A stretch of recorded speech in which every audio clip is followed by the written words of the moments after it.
venture capital. And one of the things I like to start with is the fact that I used to think several years ago that when I make similar presentations outside of the church environment, there are some things that I'm able to say, which I'm not able to say within the church environment because church is too churchy. But with time, in the last couple of years, I began to see, as I studied God more, I began to see that the original is coming from here. So, and there are some things that I will say here that I cannot say outside of here because they would not understand. So you're having the best of both worlds, literally speaking, in heaven as it is on earth. So everything was made, the original was made there. Then years later, they started releasing copies here. So we are going to release some copies today. Okay, so we're talking about managing income and diversifying your portfolio. And speaking from, I'll try not to repeat the things that were said in the last two sessions, and where I think, because some people just joined in the second session or some people joined in the third session. So I'll touch a bit back and forth, but we're going to go deeper into a few things. We are going to touch the different asset classes, which is fixed income, equities a bit, and then we're going to go a bit deeper into real estate in a way that many of you have never seen it before. So, but before we even start to invest and grow, the truth is that for you to grow a farm, no matter how big your plan is to grow it, you have to have seed. So how do you build that seed that you invest and grow? Your first seed is really your savings. A lot of times you are expecting someone else to give you money to do a business. Most of the time, even like God will say, what do you have in your hand? So you have to train yourself to have something in your hand that makes sense or that is the seed for that growth. But how do you create that thing in your hand, which is savings strategy? So we start about how do you save? It's as simple as that. How do you save? Your first major investment is your savings. So if you don't know how to save, you can't go. Even if it increases, you can't go. If you find yourself in a situation where, most of the time, I would say, if you find yourself in a situation whereby you are spending more than you are earning, then it means that you are living above your means. It means there's something in your life you need to adjust. Maybe I had a friend who used to come to meet us every year and say he needs house rent, and we'll put money together and give him rent a house. After about 2 years or so, I said, clearly, if his salary cannot raise the house rent, then we are renting a place that is bigger than him. Maybe he should downsize, but he was giving birth to children that we could not give birth to, but we were helping him look after. So he was expanding his expense kingdom at our expense in the kingdom. So that kind of thing. So maybe remember when I was working in professional services firm and all that, the pay was small. So you say, okay, maybe the pay is too small for even house rent. Perhaps you should move back to your father's house. You may be bold enough to leave your parents, but you are not financially bold enough to live on your own. So respect yourself. And that's the reality. One of the biggest challenges to growth is pride. You are afraid to beg who you should beg. And the whole concept of self-worth is inflated. And I tell people, I say, you cannot fight. The best way to fight a rich man is to be richer. Until that time, you obey him. That's why we work. That's why we work for corporations and people that are bigger than us. So back to how do we now even save while we are planning for that big growth? I normally say there are two methods of savings. There is the deliberate method, and then there is the residual method. So deliberate method is when you say, I'm looking to buy a car that is 1 million naira. I am earning 500,000 naira a month. So for me to get that car at the end of the year, I should save 100,000. So no matter what happens, so it's 500 minus 100. So it means I have 400 to spend. If the 400 finish, I drink water. So that's deliberate. I have a target and I'm saving. I will force myself to fit into. Sorry. So I have a target to fit into the 400 in terms of my expenditure lifestyle. But there's the residual, which is that I say to myself, I have a wife and twins. They are babies. Johnson. There is just example. So, so this is what it will cost for the rent because they have to stay in a place. So I put rent. I say rent. I'm still earning the same 500. Rent is 100. Food, we must feed is 150 because of my wife. It's a lot. Then the babies. Then baby food. Eh? Baby food. 200. No, maybe 100. So we are getting towards 350. Then some other crazy stuff. Crazy stuff. That's utility. Power is crazy stuff these days. It just goes on and off. So let's say 50. So how much is that? No. Okay, let's say. No, this is 100. Okay. I'll change it. I'm using INEC calculator. Okay, so we have 400. Oh, no, let's make this 50. So we have 350. So it means that I'm going to need 350, which means my savings power is 150.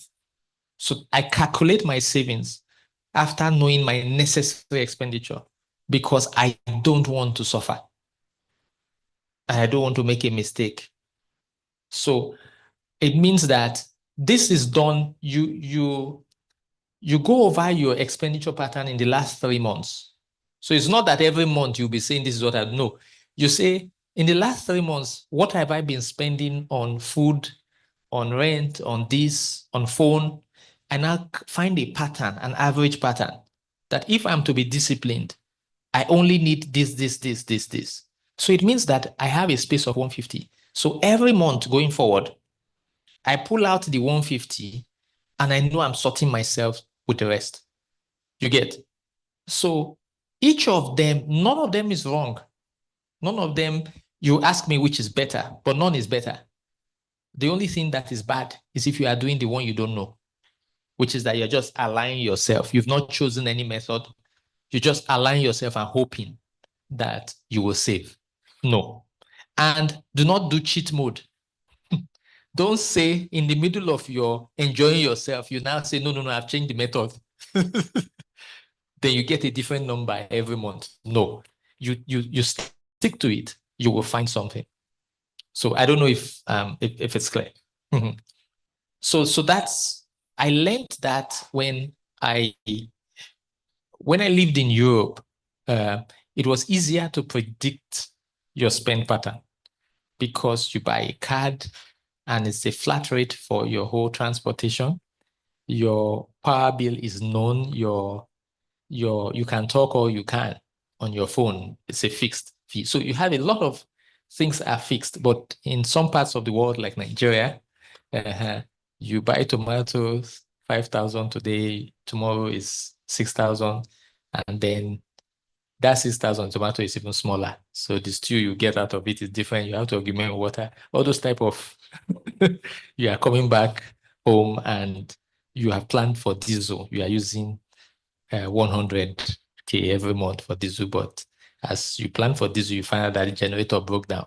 You didn't plan for that. So those type of things. So you need to put a lot more contingency if you're in that environment. But in the two methods, one thing you must always plan for, which is inevitable, but you hate to talk about it, It's called enjoyment. You must plan for enjoyment. If you don't plan for enjoyment, enjoyment will enjoy you because it will come. So you are a young guy, you take people out for dinner from time to time. You must know what the cost of one dinner date is and how many dinner dates you are going to do in a month. It's not by chance, otherwise the card will be empty at the wrong time. Mhm. You hang out with your girls as a lady. Is it every Friday night or twice a week? There's a budget. Because money will not come from the moon. It's going to come from the money you have. Is that 500? That's all you have. So you must plan for enjoyment so that at the end of the week, what I used to do is that I used to plan for dinner maybe like twice a week. And if I don't do it, maybe towards the end of the month, I can say, okay, I want to give myself a treat because I have a budget unspent. So, sometimes you have this crazy thing that devil will tell you something about spoil yourself. Or tell you that me time. Be careful. When you finish, your eye will clear. There's time to be spoiled. And as we go up the ladder, your life is like running up a hill. Anybody that wants to run up the hill successfully, the last thing he's thinking of carrying is a mattress. You see, so that I can sleep halfway through. You will sleep off.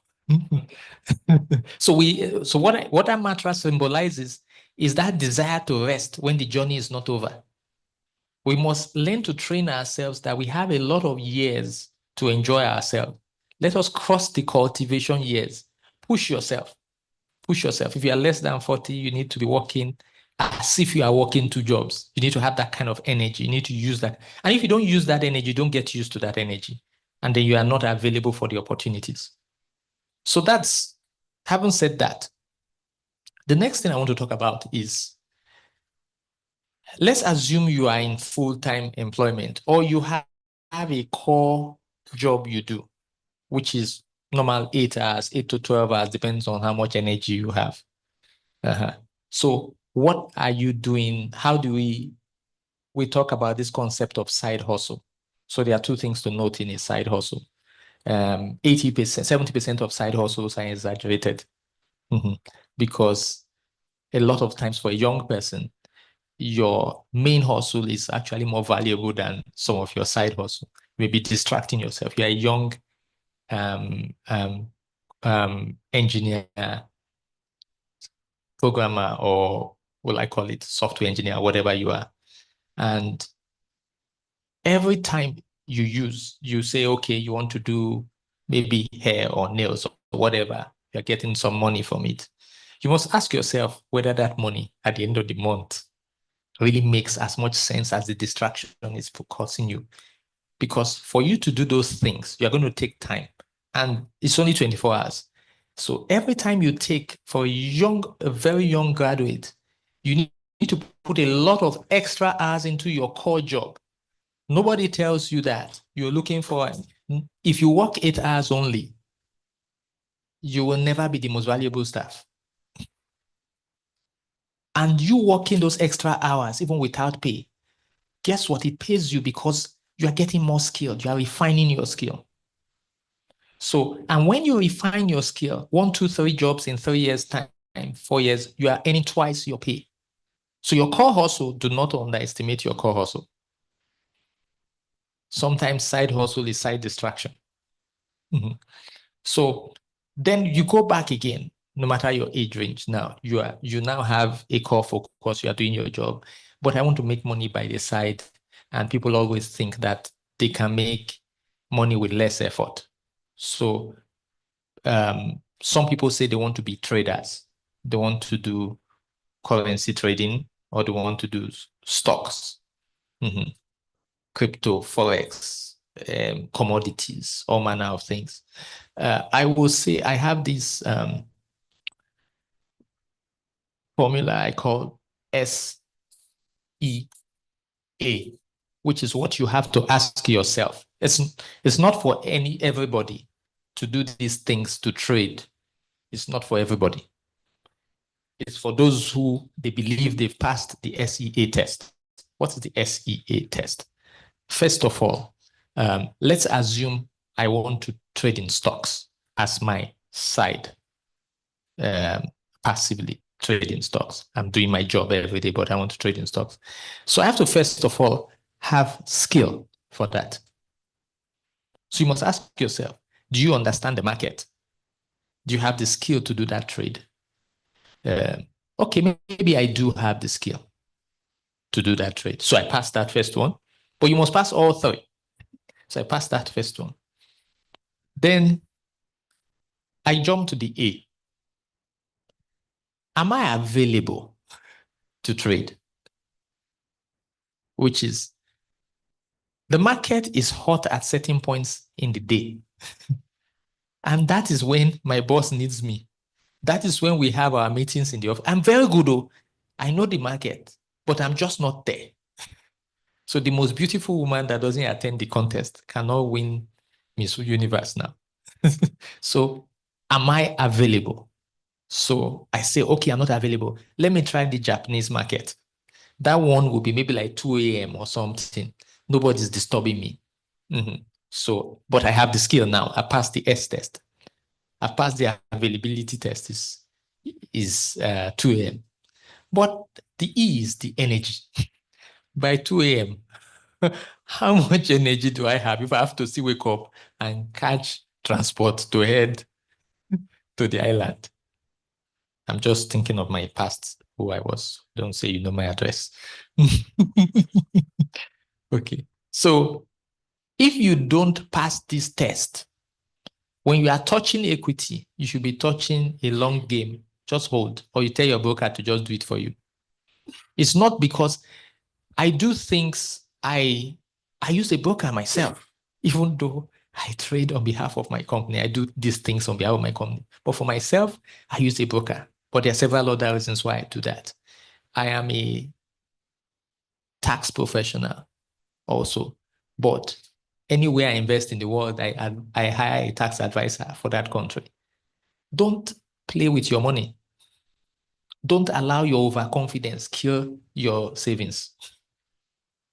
I know how to do it, but you really should not be the one doing it.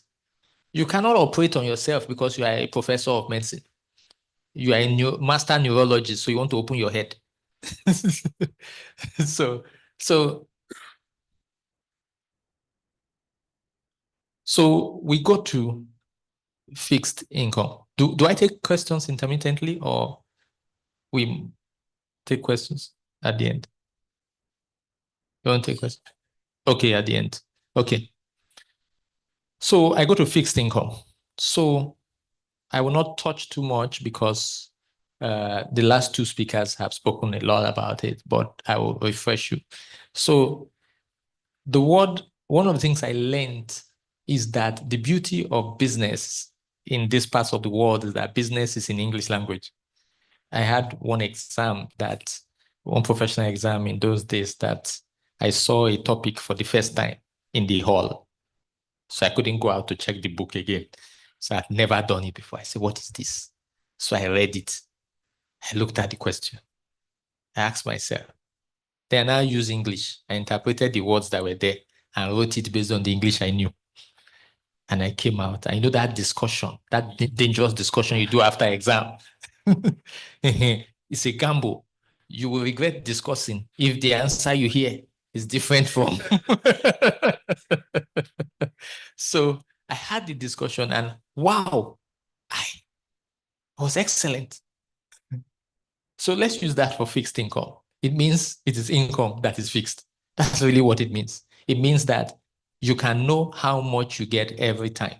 So like a fixed deposit is fixed income.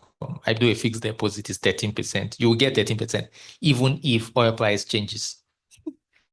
Okay. So there was an investment we had in the office one day, and this major company came and they sat down and they said they were doing their bond. And I said, how much, what was the yield? They told me. I said, it's the same thing as federal government now. So why will I do your own and not do, say it's triple A? That one is, what is the extra? What's in it? Then he says that, do you know it is this company? He mentions, I don't want to mention the name of the company. They produce this. I say, in the end, they will still give me 13% naira. They're not going to be 13% naira plus 2 bags of cement or 1 carton of sugar or a drum of palm oil. It is, so the product for a fixed income, someone will tell you, okay, you need to loan this company this amount, and they will do so great. You get carried away with the business they are doing. As if the business becomes so much profitable, you get anything more. You're not going to get more. You're going to get, so it now makes it product agnostic. It doesn't matter what product it is. All that matters is that whatever product they decide to do, they can make enough money, or there's somebody else that have guaranteed that they will pay them. So if two people come, if sorry, what's your name, brother? Brother Michael. Not Angel. Brother Michael says he wants to open a barbering salon. Sister Desi says she wants to open the Calabar Martin salon, hairdresser or something. Then we say, he gives me profile and says I should give him money. He will give me 10%. And I know he's hardworking. She says she will give me 10% too. Then, but the difference between the two of them is that Pastor ID says that she's guaranteeing this is 10%. So I don't need to care whether this is lazy or hardworking. All I know is that Pastor ID has the money. You understand? So that's the kind of, so fixed income is fixed. And so what does that mean? It means it is largely safe because you're not getting more or less than your expectation. It shouldn't give you high blood pressure. So then you have equities. Equities are like in the stock market and things. There are some variants of each of these, fixed income and equity. There are some hybrids, but we won't go into that. Now, those ones that are fixed, but they behave somehow, like money water kind of something. So you have equities, which means that you're investing in a company that the return is not predictable, but what you are trying to predict that it will be predictably better each time. Do you understand? Is that from the pattern, I will get more and more and more and more as time goes, as the company grows. So you have 10 million naira, you put in a bond, maybe it's 20% now, you get 20% for the next 30 years and you get your money back. That's all. You have 10 million naira, you put it in equity, perhaps maybe you put in GT Bank or Zenith Bank or whatever. You say it will give you maybe 10% now, then later it becomes 12, it becomes 15, it becomes 20, it becomes 25, it becomes 30, because you are putting it in a company that you see is growing. So you are excited because you are thinking good. People generally say the older you are, the less you chase growth, the more you chase stability. Well, it's complex. Life is not as simple as wearing a high heel shoe to church. So fixed income, in most fixed income, like the bonds, so you have different layers of fixed income depending on the tenure. So you have your fixed deposit. You have your fixed deposit. You have your treasury bills. You have your bonds. You have your euro bonds. So different. You have corporate bonds. So when you get into the bonds, it means it's more than a year.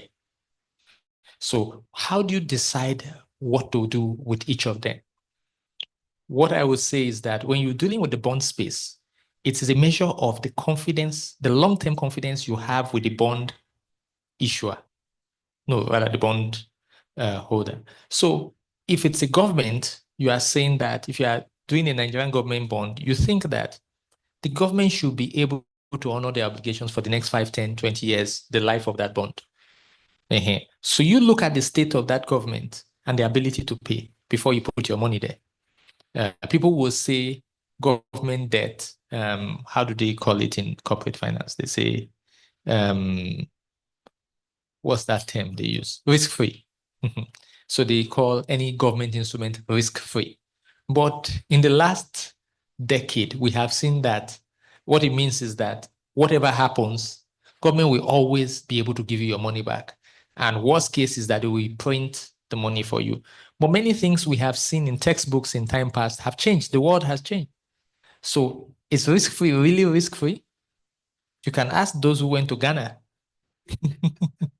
You can ask those who did Zimbabwe, those who did Zambia, those who did Sri Lanka, those who did Argentina, where the government is defaulting not only international currency, even on their own local currency.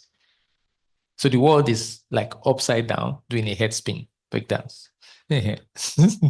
So, or a corporate, you say this company will exist forever. In those, when I was small, they used to talk about the big five banks. We were struggling, which was the fifth one. We knew that there was First Bank, then there was Union Bank that got swallowed by an ant, recent times. Then there was the unicorn that was eaten up by an ant. Then Union Bank now was swallowed by something tinier. Yeah, Titan. Union Bank, UBA, Afribank, which vanished after several consolidation. Then there was one more bank. I don't know what that was. No, Zenith was New Generation. Oceanic No was new. So we can't even remember the fifth one. And they were called Big Five because between them and the rest was like child's play. And they were like, where people put them, older people put their money there because they did not trust this new generation bank, which is called the GT Bank and Zenith Bank, which you now trust today. So it was like never fail. So there are many corporations like that people say can never fail. So those are part of the challenges with a bond. But generally, people say bonds are safer than equity. So just imagine that is the one that is fixed and says that it promises you they'll give you 10% or 20% every year for the life of the bond. But what are the one that promises you will do well, but it doesn't give you an amount? And that is for the life of the company too. So there's risk everywhere. But if you run away from risk, that means you run away from growth. So you don't have a choice. As long as you breathe, you have to find a way to continue to breathe. So,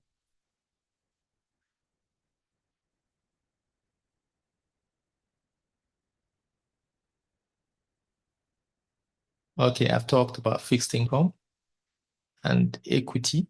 So I will talk about strategies that you use with all your different asset classes, whether it's fixed income, equity, real estate, or private equity. Then I'll go back to the other two classes. Someone once asked me that he had 100, how much did he say he had? He had about $300,000. He says, what should he do with it? $300,000. So he says, what should he do with it? I should advise him. Can someone volunteer? What advice would you give? What would you say? I would say he should split. Okay. Okay. I would say he should split it across investments, depending on what his risk is. I would prefer about 30 to 50% to be in like in a fixed income that is at least that he knows that he's getting his money back consistently, and then he can keep 30% for like in an equity-based investment, or look for like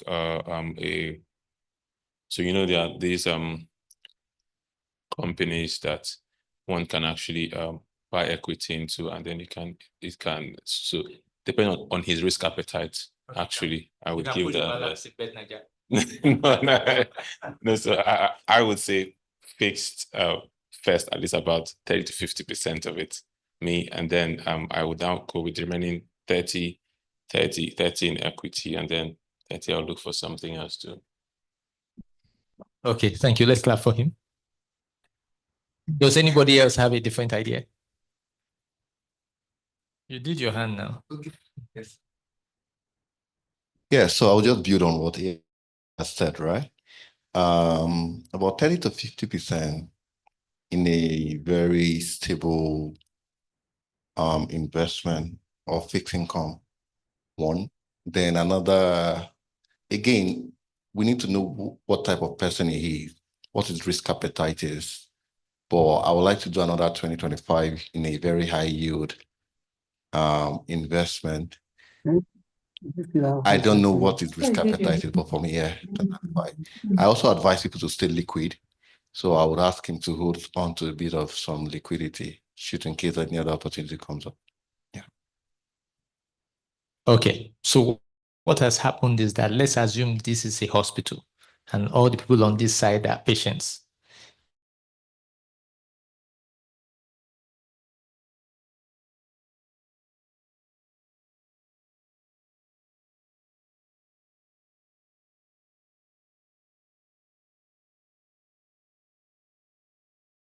Yourself well in the evening and take 2 in the evening. Then she comes with her mom. She's 5. She says she also has malaria. So I says, okay, take this malaria drug A. Take 1 in the morning.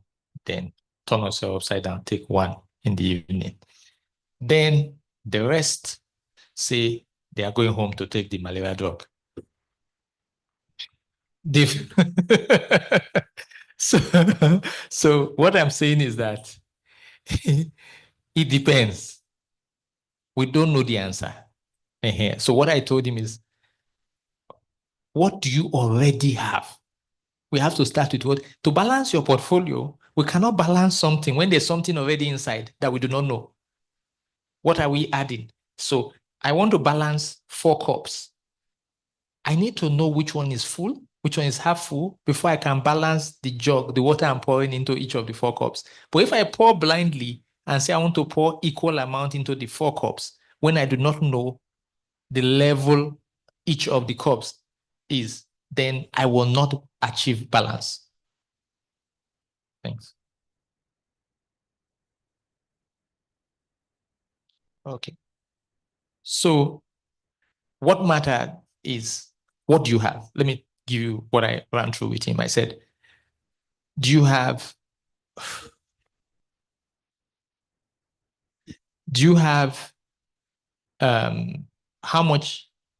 how is your asset already arranged? What do you have in each of these classes, first of all? What do you have even in the subclass?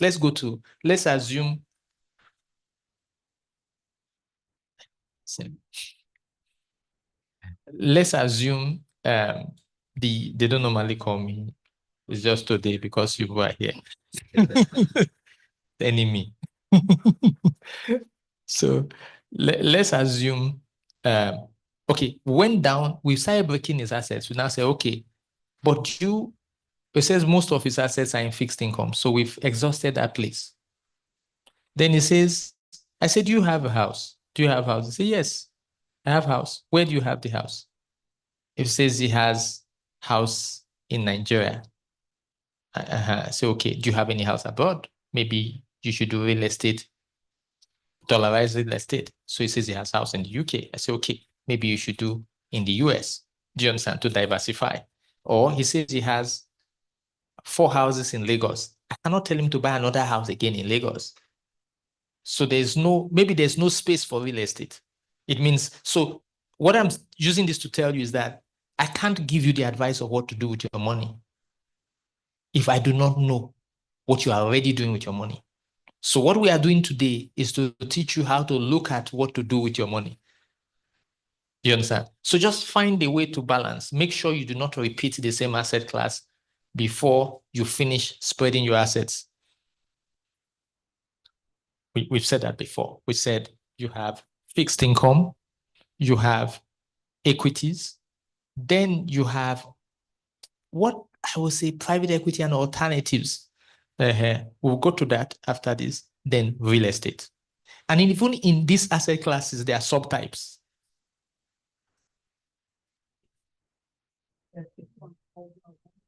Yeah. So we did touch on fixed deposit, treasury bills, and bonds, both local and Euro bonds and what do you call this one? Corporate bonds. Yes, I'm sure some of you have heard the term Euro bonds. Euro bonds is not in euros, just to demystify that. It is just a bond in a currency other than the currency of that local country. And to shock you, Nigeria's Euro bonds are in dollars. And to shock you, they are not in America, they are in the UK. so it is as interesting as that. So forget the name, like my friend used to say, forget waiting the life for body of motor, enter motor before the garage close. So it's really not about the name, it's about what the underlying, what's it giving you.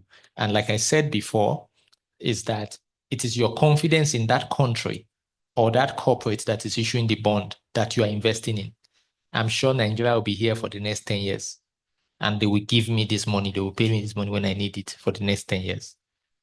Then I invest in Nigeria. I'm sure of Egypt. I'm sure of which country. So you need to understand the country profile that you play in, and you need to spread your risk. So when we go to what some people will say the alternatives, it's a bit scattered,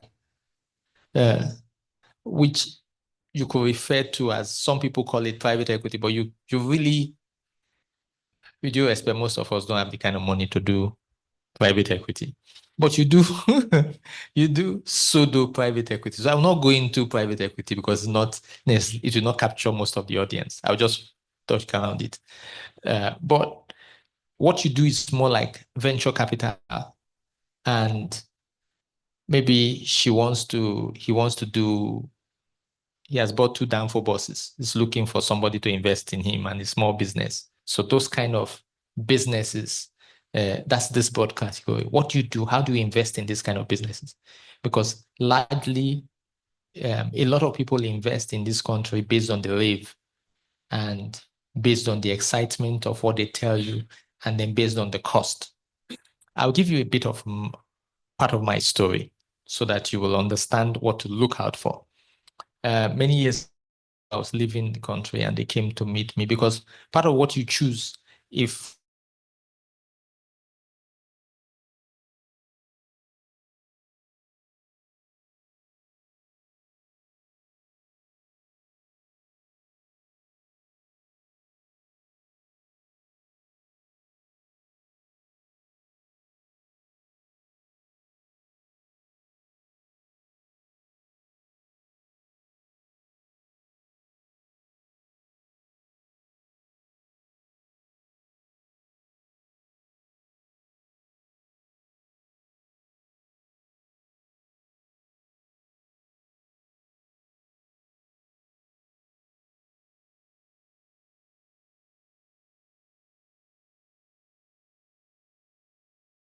the first thing, you look at the revenue, then you look at the cost, then you look at the risk.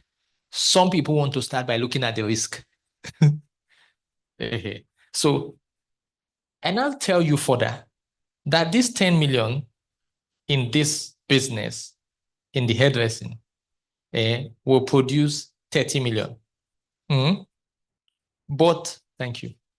But the 3 million in the barbering salon is going to produce 3.5 million. Aha. Now, now you see. So always look at the revenue. So there's a difference between the African trains himself being the best, prides himself being the best farmer. I can swing the hoe faster than anybody. I want to get to the farm supervisor position. While the Caucasian, the West, they train themselves as being the most efficient farm owner. They are thinking of how to acquire farm in the best way. You are thinking of how to farm in the best way. That's why your father told you to be a doctor or lawyer and to be a slave. Well, they were talking about being entrepreneurs. It's that safety that we so cherish. I'm not saying you should quit your job. I'm not going to. So it's that safety that we cherish that shrinks us a lot from achieving what we want. So when you're going into such investments, you have to look at that. So, okay, what happened? They came to meet me and they told me about a fish farm business. They said there's this pond. So I'll tell you several steps and several learnings from that, just one exercise. So it's a fish pond. So they tell me that this farmer just needs to rent out. He's tired. He wants to do it. He's busy with other business. They only tell you that it's so easy to enter, that the man is not interested anymore. He's now so rich, it doesn't matter. So it was like, I think 350K or 400K to rent the pond. I think 350K to rent the pond in a year. It was some years ago, before you finish school, some years ago. Yeah. So it was 350K a year, and it had about 12 or so ponds, at least 12 ponds. It had borehole, it had a generator. So it was like, wow. All I needed to do was to buy fingerlings and small feed. So they said, so I should pay for 2 years rent. That's fine. But sign a contract that I will be able to lease it up to 5 years. So I pay 2 years rent, then I'll renew it. Then I asked for the food. They calculated the food for the first batch of fish and everything. The first batch of fish was maybe like 200K, then the food like 150K. I was happy. Easy business. I could afford it. So it was within my budget. So I started. They did not tell me, there are some things they will never tell you.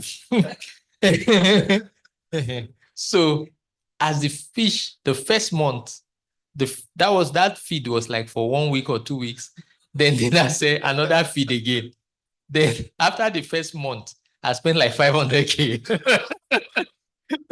That's more than the rent. I spent like 500K. So, and guess what? I calculated how much I will make from selling the fish. But little did I know, nobody told me that it's not only man that dies. That fish died. So somehow died. So the calculation of the revenue had reduced. So I said, okay. So we have moved to the second month. Then they now said the fish are a bit bigger. So they will eat twice as much. So I have not sold though. So I've entered now. We are getting towards dangerous territory in terms of the money. Money is still going out. No money has started coming in. So the food more. So I'm now reminded that it's 6 months or so, 4 to 6 months. Let's say it was 6 months we were planning that they can grow to that level where we sell big, sell them. They were calculating how much. I run my spreadsheet, see the money I will make. But hey, when you do it like that, in the 6th month when you sell, you don't have any fish again.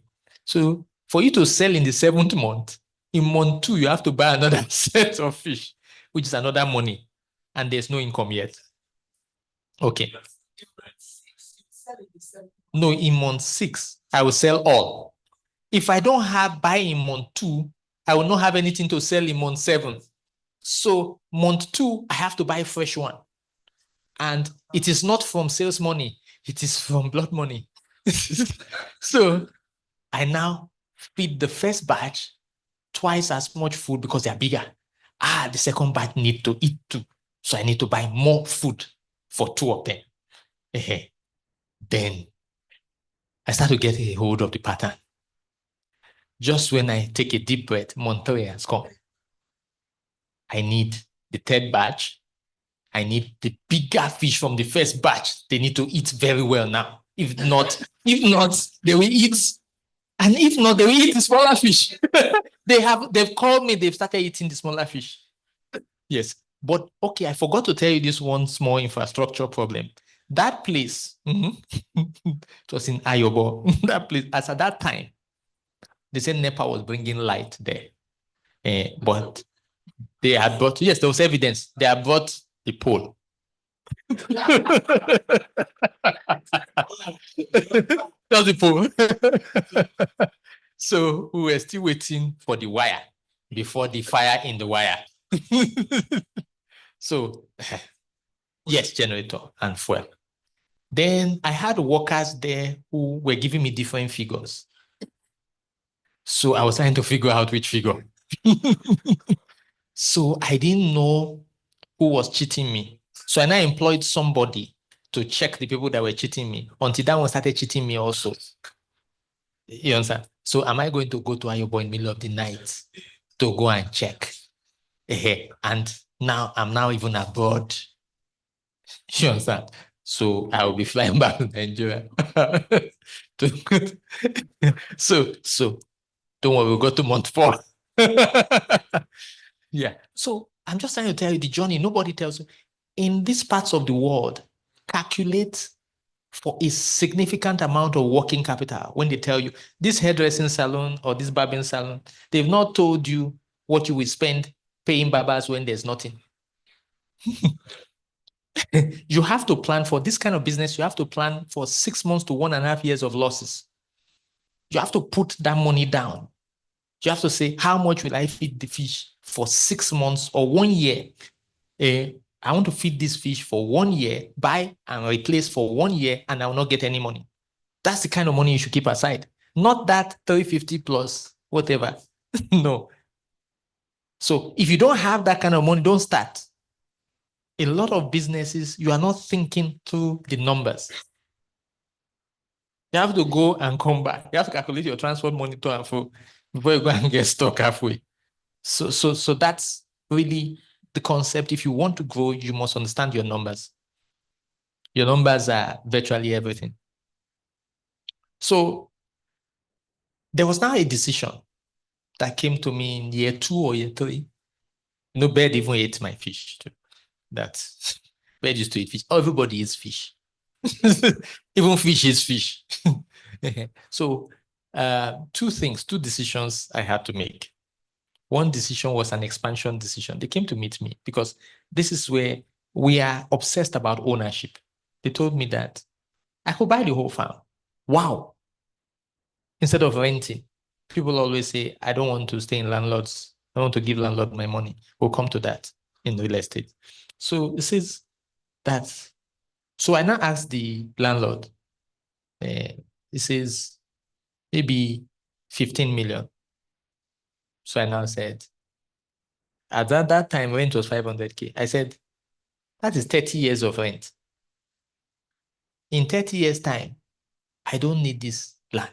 If my profit is so good, I can start another pond by myself in another land. But again, I have to ask myself, who will buy this land for me when I finish in this place with fish pond in this rural area? What will it be worth when I decide not to fish? So sometimes you are better off renting. You don't have to own everything because your working capital is more important than even your capital itself. Because without working capital, you can't work. You will now gradually even sell the business and you sell it for cheap. So plan very well for it's more valuable. So if the 15 million, I can use it to be feeding the fish and be making money out of the fish. I sold fish, but I was not selfish. But you know, another interesting thing that happened, what they don't tell you in this thing is that when it now came time for my first major harvest, I had not planned where I will sell. You did not plan for sales. We plan for work. We don't plan for sale. How will I sell it? Who will I sell it to? Then I say, I will sell it to the villagers. They will come, they will bring bowl. You know what the villagers did? They say, this one. I was planning, was it 600 or 800 naira for some or 1,000 there. Say this fees. I say 300. It's too small. So it's a deliberate thing they do. So they now left me so that I will continue to feed them. And then they will now start to eat each other. Then I'll now beg them to come and buy it.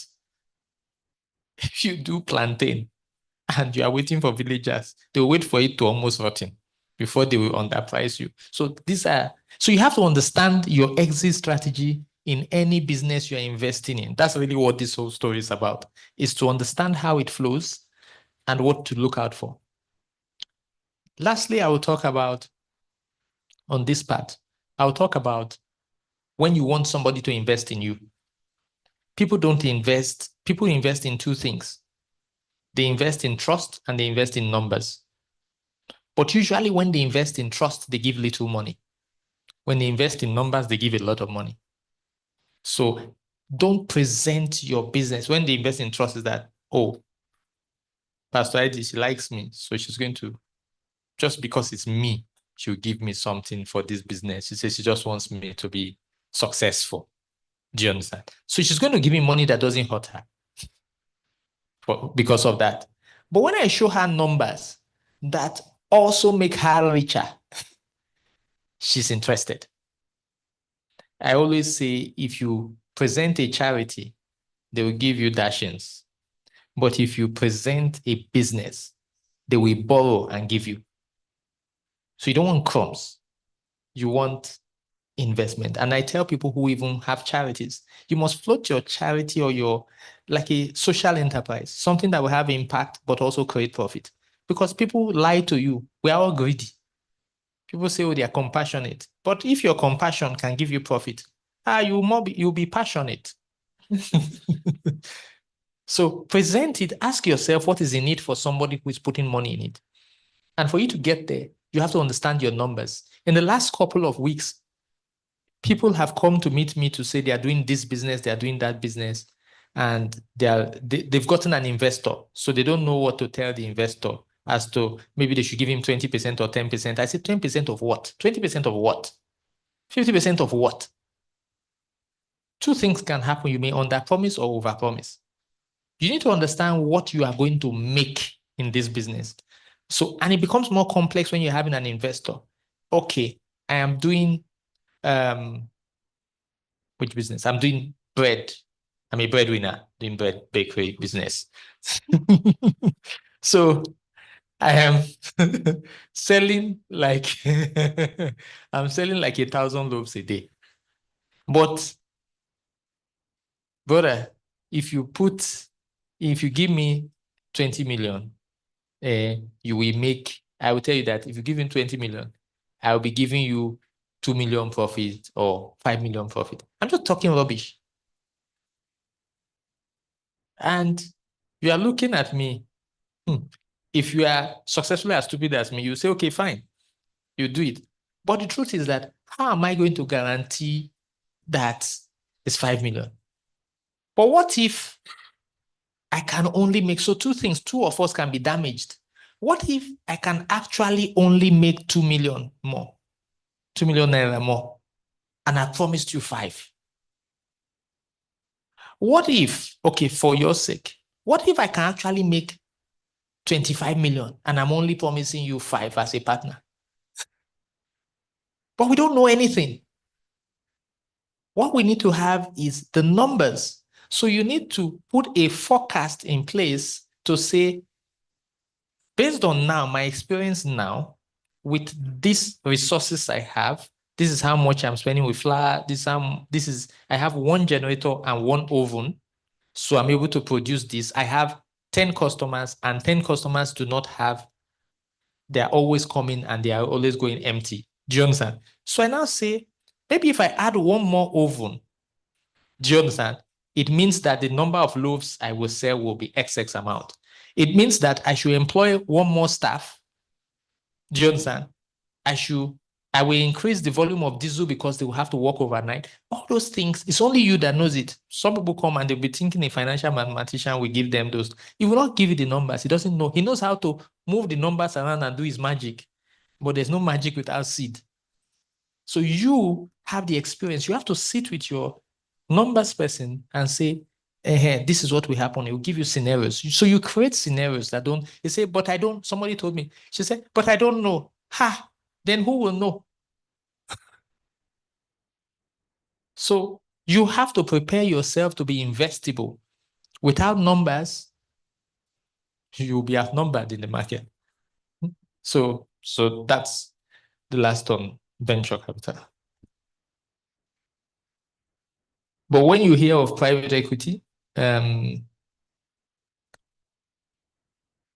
equity, that's for some of you who have the kind of money like Pastor Idea and this brother here, yeah, is where you invest in usually a fund. A company creates a fund, and they have two sets of fees. So one fee is for management fee, where you pay like 2-3% depending on negotiation. And then there's called this 20-80 kind of rule, which means that for every profit they make, 20% goes to them, 80% goes to you. So you see some people, you think, why doesn't this guy do this business himself? Why does he need a fund? You wonder that. But that's the secret. So if he has the 100 million naira, he has the $100 million for this deal that makes $300 million. But he doesn't use his $100 million. And he invites you instead. Why is he inviting you into something that is that good? Because when he invites you, all he needs to bring as his own management investment is $5 million. He brings $5 million. You pay him $30 million to manage fund. So he earns a salary from the fund during the period. Then the $100 million makes $300 million. So the $100 million holders are happy. But that $300 million, 20% is taken out of it. So that 20% is what? $60 million. So you have $60 million. So, okay, so it starts with 100. The 100 gives 300. Yes, that everyone, including himself. So this 300, so it comes to you, he advertises to everybody that he has made 3x, but that is gross. So you need to see the net. So in this 300, so it's divided into 80, that's 240, and then 60. So these people with this 100 are only getting 240. So that is 240 over 100. That's 240%. You understand? 240%. So they're happy. They should be happy. They made 240%. But this guy that had 60 is 60. What did he put in? It's only 5.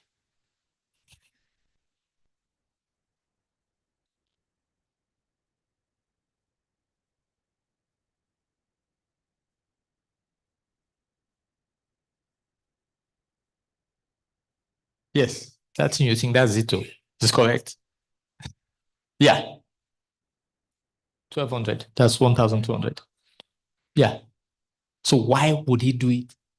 Why would he put his whole 100? You say it's using your head. But I always say, do not worry about what they make from you. Focus about what they make for you. Would you have done it by yourself? So, okay, so yes, so this thing is put into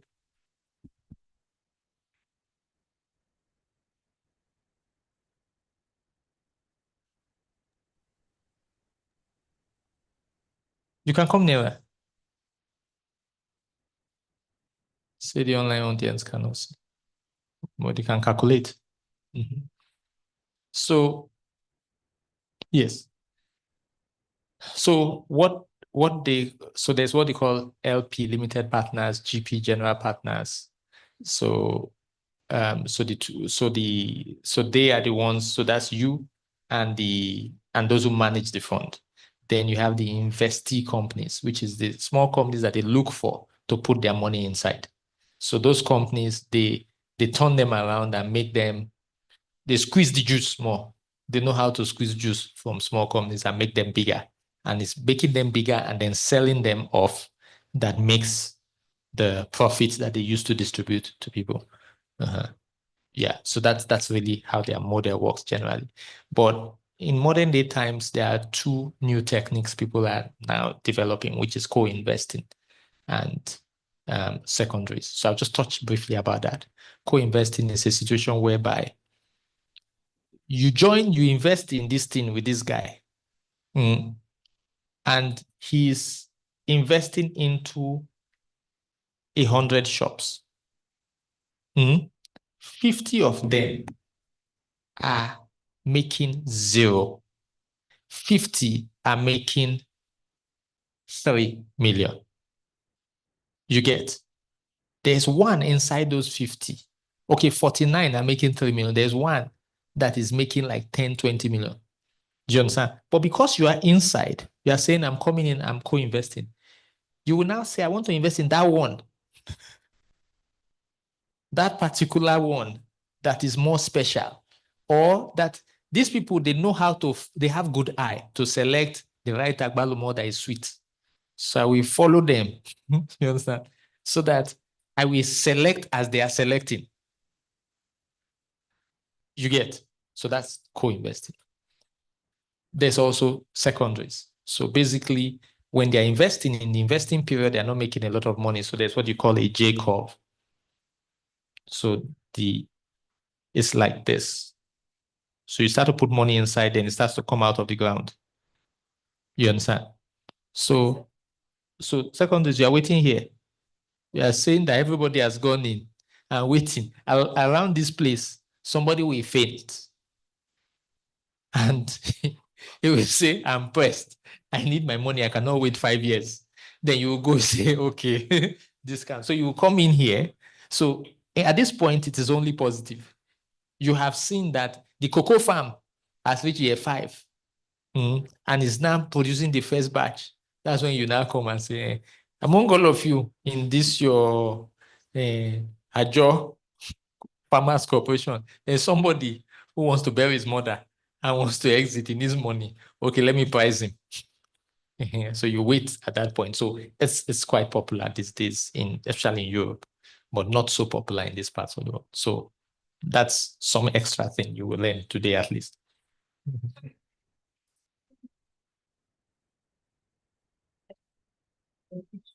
Okay. Sorry, I'm trying to Okay, like my fish farm. Let me use the fish farm to explain it.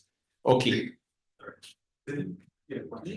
Oh, okay. So I was asking, like, how do you explain the secondaries apart from maybe just using the example? Like, I want to be able to. Okay, so let's use the fish farm as an example. 5 of us. Okay, 5 of you. I'm the smart one. 5 of you. 5 of you invest in the fish farm.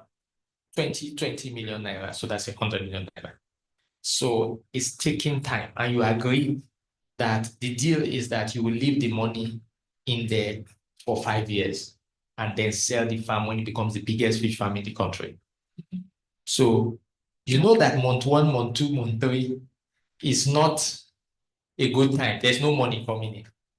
Let's say, so that is where the J curve goes in. You are going down here. You are spending here, and your net cash flow is negative. So at this period, it's painful. And it is high risk. We don't even know whether you will sell, whether the farmers and the birds and the workers will not share your fish. Even Pussycat, they used to say, Pussycat used to come and join them. Everybody in the neighborhood was eating. Everybody was up to something fishy.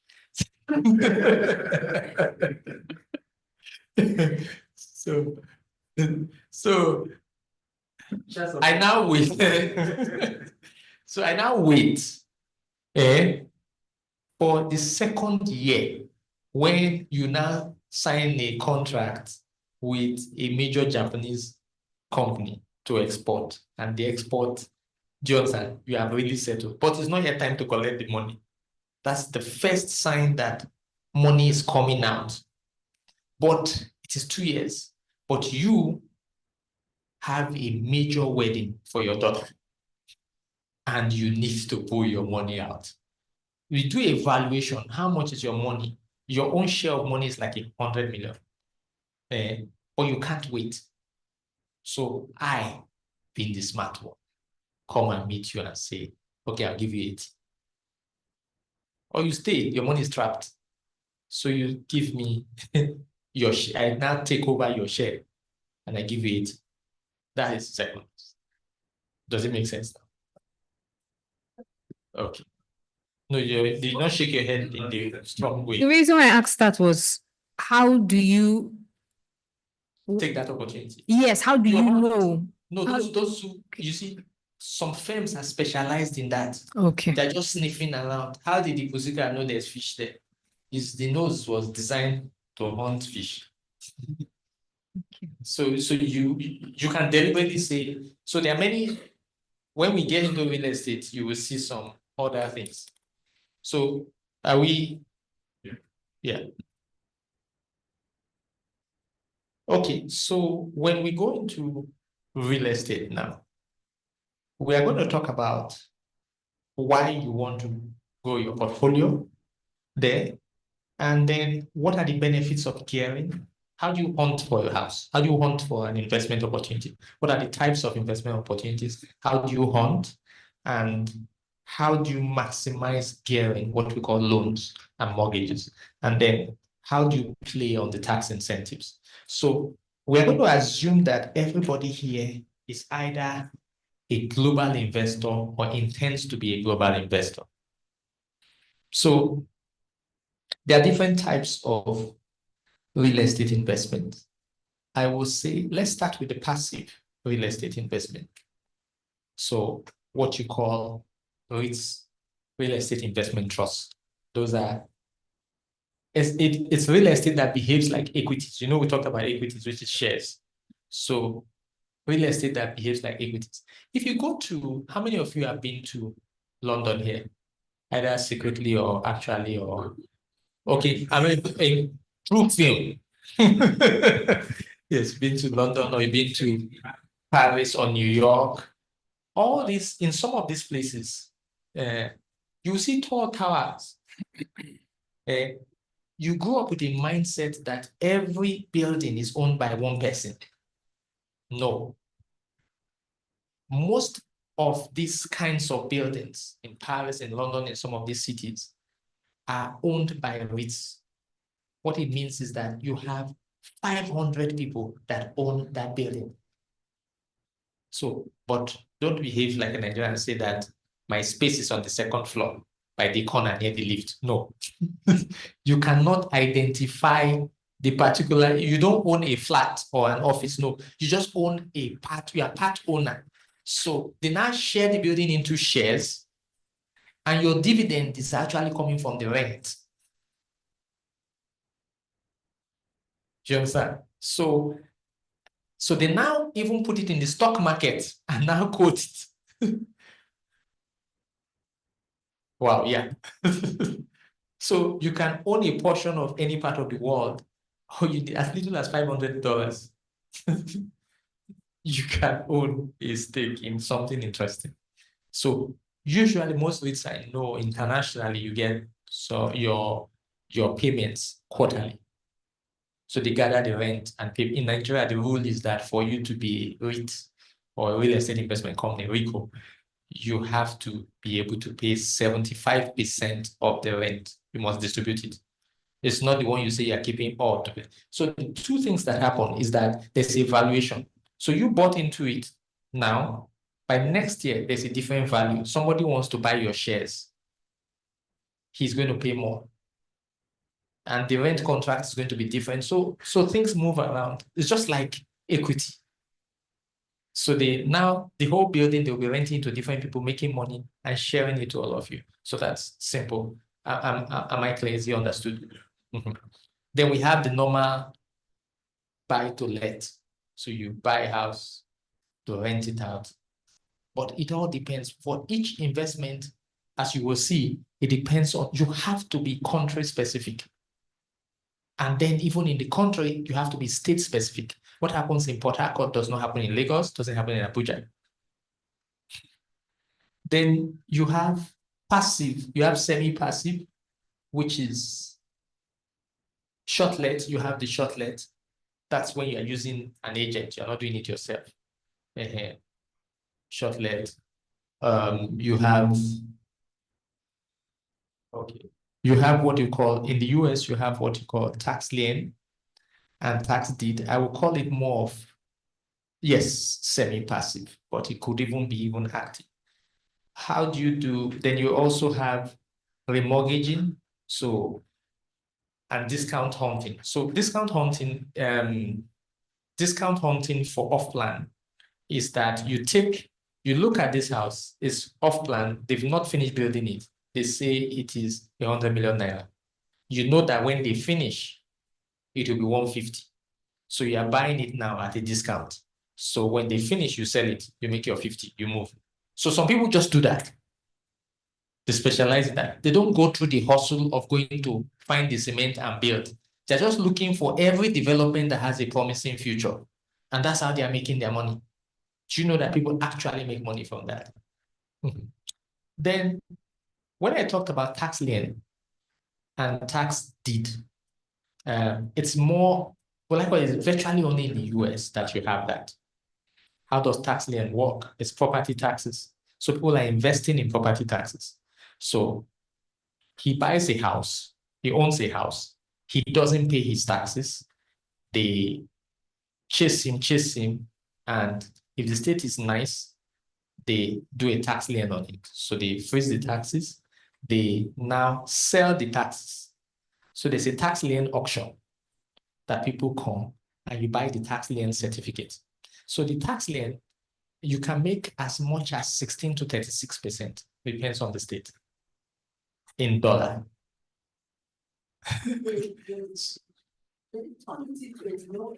It's like it works like, yes, it's true enough. You hold it for like 20 years. Like 2 years, sorry. You hold it. So the owner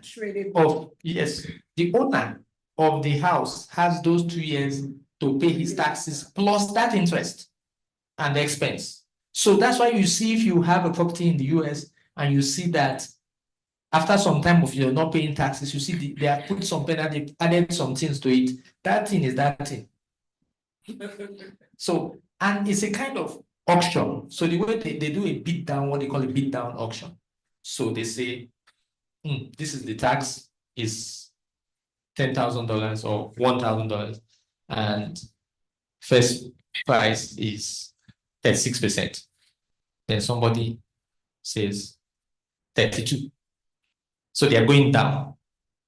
Do you understand? Until they get to a point where people say it's not worth it if it's going to be less than this. So that's how the auctions work. It's a reverse auction. So some people, and even some funds, just put their money aside and go and be hunting for it. They go from county to county and they hunt for it. That's how some people make money. So I'm telling you, real estate is more complex than just buying a house and selling. No. So you don't have that there, but some of the people here inside the online have access to these things. So there's also tax deed. When the state is angry, they seize the property because of defaulted taxes, and they do an auction of the tax, and it's a bid up. So they start with the price of the taxes that have not been paid. So the taxes that have not been paid cumulatively is $10,000. So they say, okay, we are starting with 10,000. Somebody will say, okay, 15. Someone say 20, like that. Whatever the state can get out of the auction, they do it. So they will not cancel. They cancel everything, even the mortgage. You are buying a house, okay, there are some rules, there are some strategies. You make sure you do not bid for more than maybe 40% of the market value, or to give yourself a gap of at least 40% before the market value. That is not worth it. If you still bid of the property, because you will now get the property, but they will give you a deed warrant, which you have to convert to a proper deed. If you don't convert it, the original owner has about 20 years to go to court and beg to get his property back. So you always want to quickly convert that. When you convert it, it's locked, it's done. Anybody, even the bank that has given mortgage, all of them are gone. Everything is gone. It wipes out every other lien on that property. So, but you have to work. Nothing is easy. It's not to say you saw something in California online. No, go and check, because They give you a lot of land. Many of them plot of land. That's the plot of land. That is under the lake. You will not inherit a new tax problem. So in as much as it looks, but so that's why I say it's not so passive. So you have to take, you have to take your time and pursue it. I've attended 1 or 2 auctions in past, but you have to you have to understand the timetable, the counties, what they are doing and everything. So that country, there's money on the ground. It's just for you to know how to hunt. So that's just another way. Then you go to the active side of it, which is construction. You could do construction, which is you buy the house, you build it, you construct, and then you sell it. In these parts of the world, build and sell makes more money than rent. Rent is a very, very challenging return business. Because by the time your tenant finishes, you use 2 years rent to put it back into place. It's a complicated thing. And houses are overpriced because everybody is the pride. You are buying pride. Everybody wants to own a house. So the pressure of owning a house makes the price too far from the rent. So it's not, people are paying more than what, so because they are buying the house, not for what they are getting out of the house, but just for the sake of owning the house. So it happens a lot even in the city centers. Like you go to, like in London or in Paris, you will not get as good a return as outside of the city. Because in the city, people, yes, exactly. Then you have the flips. Everybody understands that. You find it is looking a bit one kind. You take it for BBL and you shaping the house back. So, but there's also a technique which is more recent in the last 5 or so years. It's called BRA.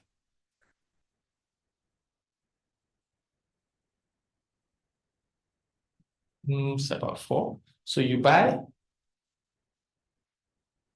you renovate, you rent, you refinance, and then you redo again. Do the cycle again. That refinancing, find something else. Yes. You release the money from the refinancing and then you buy again. Yes. It's normal. It's not- I'm going to get to example. So let me go again. You buy, you renovate, you rent, you refinance, and then you redo again. You do it all over again. So there are certain tricks in BRA.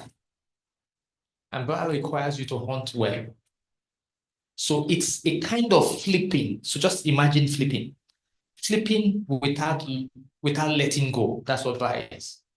So you do the house, you flip it, do everything, but you don't sell it. You rather rent it. But you still get enough money to do another one. So with flipping, what you do is that you get the house, it's a $40,000 house, you put 20,000, it becomes 60,000, it looks like, then you sell it for like 80,000, you get your 20,000 back, you put some money again, you get your whole capital back, but you have 20,000 profit. You go to the next one, like that. But with BRA, it's different. Let me give you an example. Let's try a small quiz here. There's this house we have all seen. It is, the landlord wants to sell it. It looks very ugly and not in shape. It's not very habitable. So it's ripe for a buy. All the houses on that street are $100,000. And I get my handyman to my workman, my contractor, that's what they call it, contractor, to look at the house. What will it take to get it into top shape like all the houses? He says 20,000. So how much should I aim to buy it for? If the owner says he wants to sell it, what should I do? If the owner says he wants to sell it for nothing less than 70,000. Okay, well, what will you say and why? I want to aim for 40 to maximum 60,000. Why? Because it would take me 20,000 to put it back in shape. Then I'll sell it for like 100,000, which is the market price. So at least I should get like 20. Any other person with a different answer? Okay, you were trying to say something. You put your own mic on your job. Yeah, sure. Okay. Okay, you were trying to encourage her to say something. Okay. There's a golden rule in bar, which is, it's not, you don't have to use it, but it's ideal, which is the 30% rule. So what does the 30% rule say? It says that, what does it say? It says that, but it carry me around the world. It says that if it's 100, you must aim to make 30%. What it means is that you have only 70K to play with. So if in that 70K, your fixer is already taking 20K, you cannot bid more than 50K for it. Anything more than 50K, walk away. So many people do flips and all these things. They are not calculated. This investment growth and savings is about numbers. You can't grow if you don't know the numbers. So there must be, every decision, when you finish this class, every decision you make must have a number. Stop making decisions that don't have numbers. From what number do you have to what number you want to go to, and what number are you using to get there? You must have, those numbers must, if you don't have the numbers, then don't move. So you must create number rules for everything that you do. So that's how it works. So let's now go to a practical example of that. So, and BRA works with financing. So I find this property. We said 100 million. In that 100 million, sorry, 100,000. So why do I call it million? 100,000. So I buy it for 50K. 50K. I spend 20K. So which means I've spent 70K. It looks so beautiful. So I've done this. I bought it. This is 50. Renovate is 20. I've gotten a tenant. And the tenant is paying me 15K, or let's say it's paying me 10K in a year. That's monthly, but in a year it's 10K. Then I go to the bank for refinancing. The bank does not see 70K. They will send an appraiser. The appraiser looks at the house. It's not different from any of the 100K houses. So the bank sees 100. And the bank now says, I want to give you a loan to value of 80, 20. Do you understand? So it means the bank is willing to give me 80 because they assume that my own equity contribution of 20 is inside the house. So the bank gives me 80.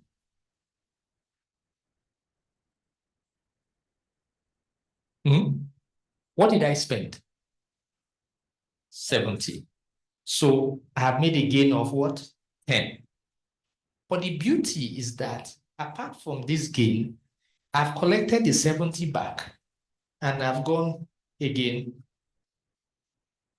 to redo. So it's giving me 80 here. So I've taken 70 to redo, to do another house. But the difference between this and a flip hope I'm not moving too fast, is that now, unlike a flip, I have two houses because I still have this house that is giving me a rent of 10 and I have collected my money out of it. It's like Ayo. You chop, you take, you chop, chop, chop. At least you know that one. Mhm. So I do that. So at the end of this round, I have two houses. I go through the cycle again. I have three houses. So I now have three houses giving me rent. I'm paying with this. I'm using the rent to pay to service it. So I don't want to, it's a flip without letting go. Do I get some? Yeah. You want to say something? Okay. I know this work very well in the US. I'm not so sure how can it work in Nigeria. It can work in the US, can work in the UK.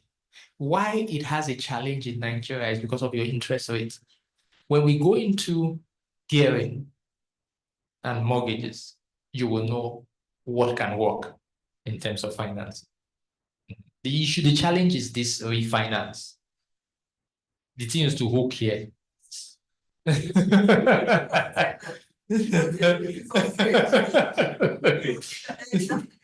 decide not to see, not to pay, and you're going to. You end up losing the house.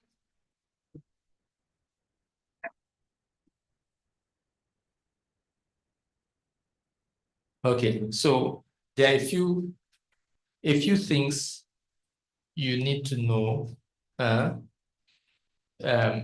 Is that you need to know your key partners when you want to. Okay, let's go into the investing itself now.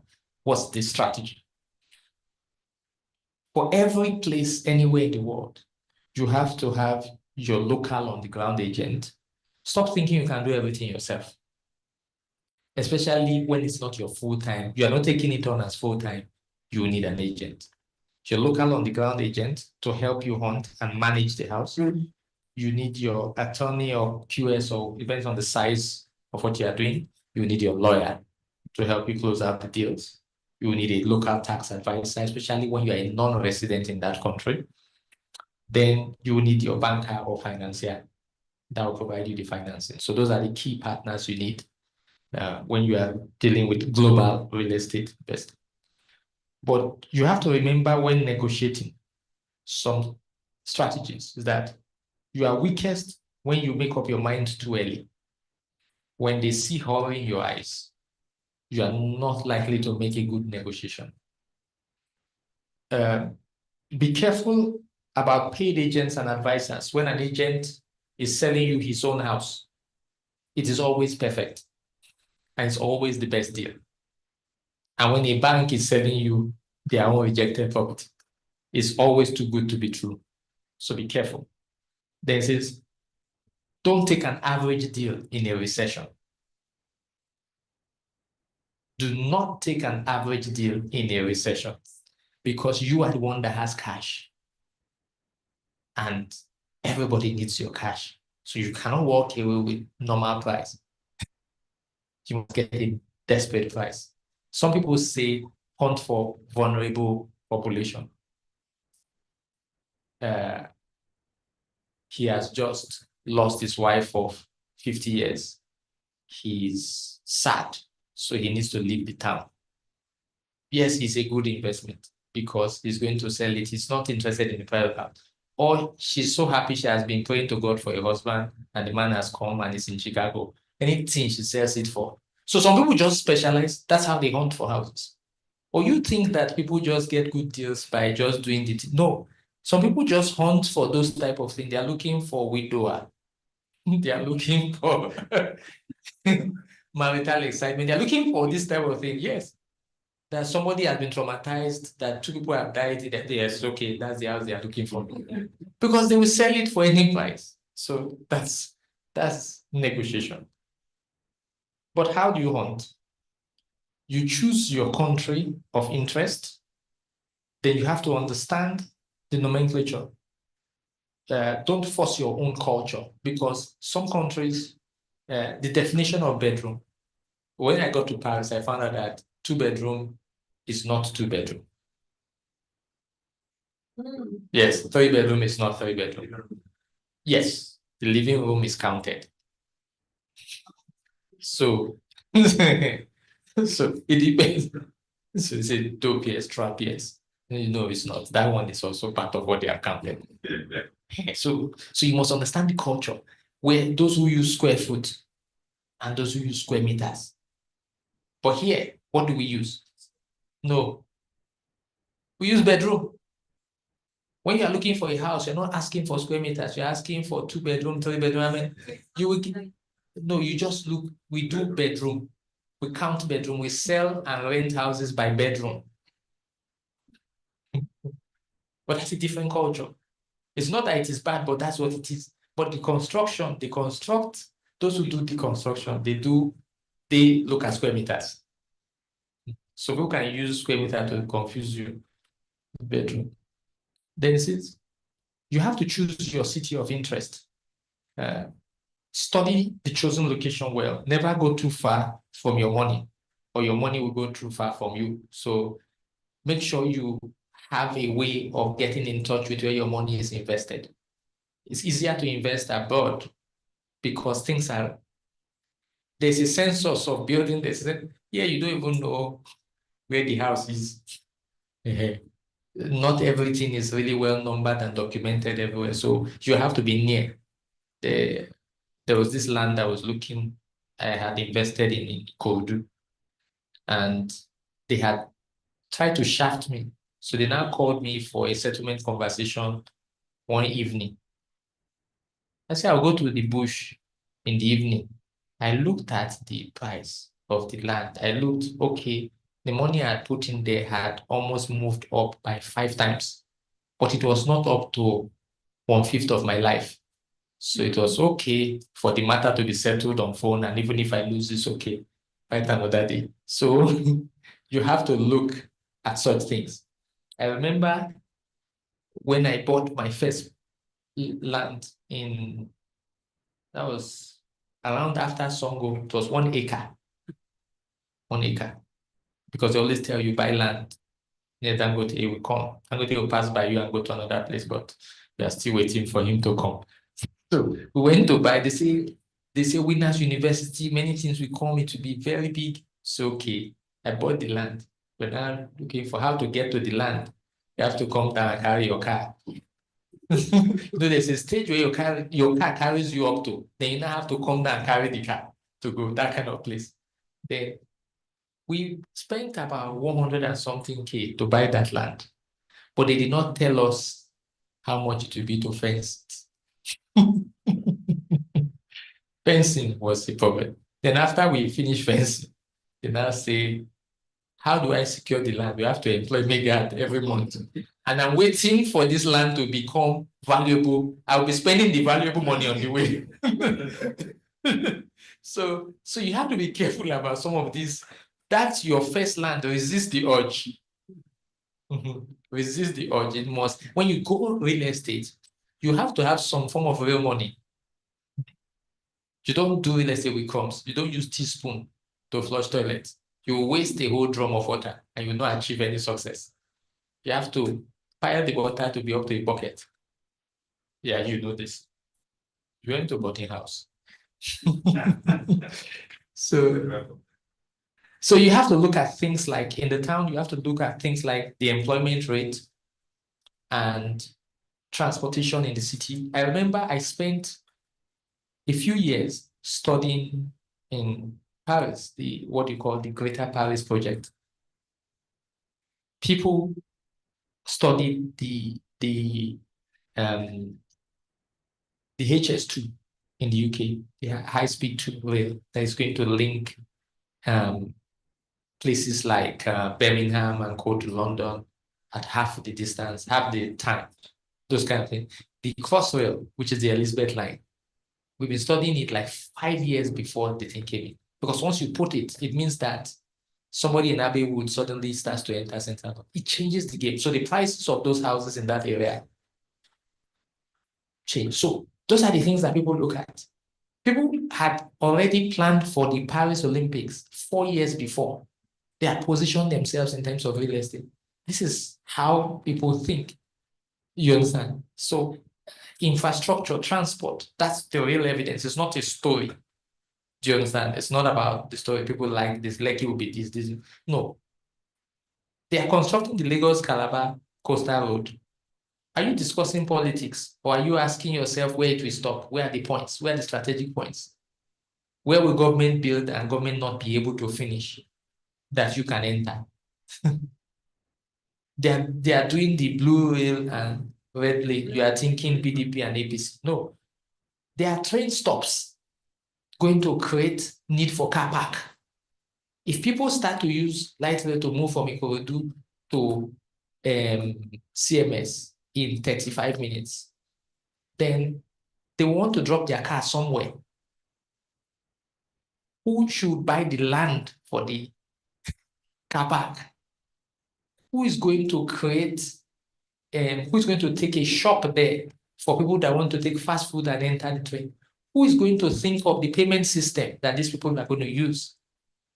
Who is going to think of how I can get a contract along the Lagos-Calabar coastal road for a fuel station? These are the kind of things you should think about, but that's a commercial break. So, so when you look at a city, look at what is coming into town. People have positioned themselves in Austin as soon as they saw the likes of what's his name, Tesla, moving there. You understand? So house prices started shifting. That was like 2020. That's when the heat started coming. So you are looking like that. What is coming into town? Is there a major factory, a major transport, and then what is leaving town? It's important.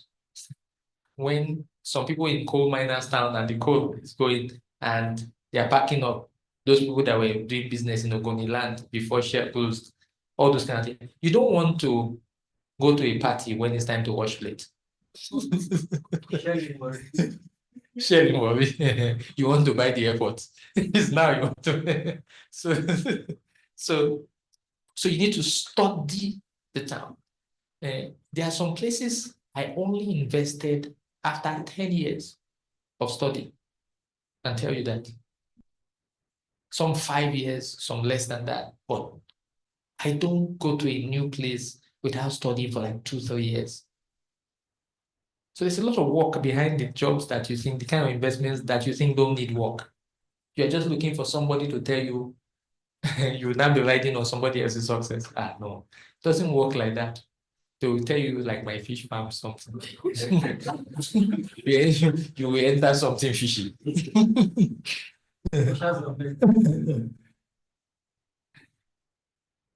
So again, you have to choose your tenant. You have to choose your tenant. Choose your tenant in terms of not saying, I like her, she'll make a good tenant. No, it's the profile. Do I want a young, the best tenants generally, globally, are these young banker kind of people. They don't want stress with landlord. They will pay the landlord. They will not owe him because they know that they already have enough stress in the office. And police will not sorry for them when it's time for eviction. And they don't even have the time to fight that stress. Because the small time they have is just to sleep. So they will pay you quickly. And so that now makes the 1 and 2 bedroom the sweet spot. 2 bedrooms, I'd seen it since that Nigeria was going to get to the 2-bedroom stage. There were no 2-bedroom houses in this country like 10 years ago. Any 2-bedroom you see is a BQ, makeshift. But now people are building 2 bedrooms. So some people even want to reduce it to say, in a country like Nigeria, like Lagos, they are looking for the young lady worker. She doesn't fight anybody. She's afraid to fight anybody. She will pay you even more than what you were asking for. She will not price it. So you profile the kind of tenants that will be in this area before you set your house, the kind of house that will attract this type of tenant. So you are working from revenue. You are not even working from market. Remember, so everything links, like what I told you before. You have to think revenue, you have to think market. So don't just build a house and say somebody will come. Nobody will come. People don't just come. You plan for the people. Your boys. No, no, Boys, they are renting. no, I'm going there. I'm going to go to the worst tenants. That means you have smoke everywhere. Exactly. Smoke all sorts and Okay. Note the culture and trend. Beauty is not always new. So there was a time in continental Europe when you want to buy a house, people don't want brand new houses, like in some parts of Italy, some parts of Paris. They prefer that old vintage house. That's the one that is selling more. But here, you want the new. Okay. Yeah. So some people like new house, but you have to understand what matters is not what you like. It's what the tenant that you like likes. Remember that. And that's where we get carried away with real estate. We go and price a house with our own love in mind. Since the one bed and two bed studios give actually better yield in terms of rent. But the smaller ones give good rent, but the slightly bigger, you can sell them faster. The very tiny one is not always that easy to sell, but it gives you a good rent. That's this generical. It's not. So the worst type is family homes. They are bad for recession and winter. This one that the man has 5 children, 4 bedroom, 5 bedroom. That's the worst type of investment, generally, because even the government will fight you on their behalf. You can't evict a family easily. There are morality issues. Morality police do not remember that the man didn't pay the rent. They will say, you can't go to, especially when you're a foreigner, you're investing in a foreign land, you want to go and invest in evict a man with his 7 children in the winter, and you think anybody will give you, any court will grant you that permit. Even in Nigeria, yeah, this is high. This is, so everything should be from the spreadsheet. Nothing counts. Don't be emotional about money. Money doesn't have emotions. Avoid family and friends. It's better that you rent. It's better that you give them money for rent than rent them your house. Because when you give them money for rent, you evict them the moment you stop paying the rent. But when you give them the house as rent, you may never be able to evict them. They may even evict you. Some people will say even church members.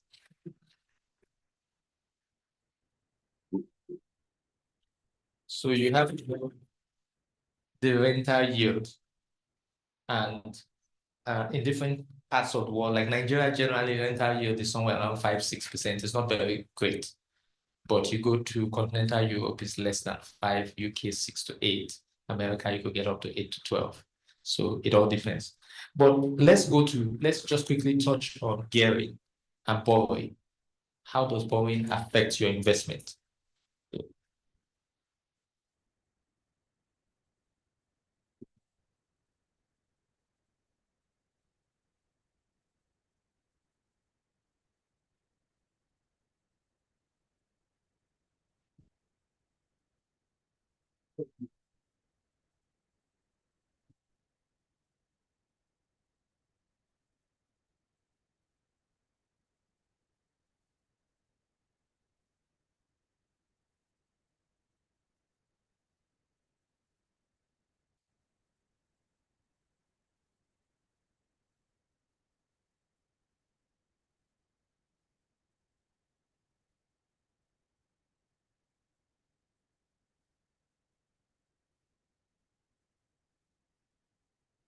Thank you. Yeah. So let's look at two scenarios.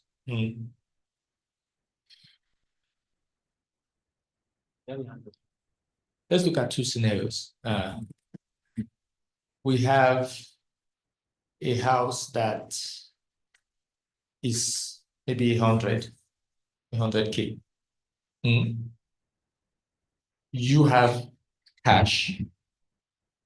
I want to take a loan, but I want to take a mortgage for it. So the mortgage is 80-20. So I should bring 20, the bank will bring 80. Then the interest on the mortgage is 5%.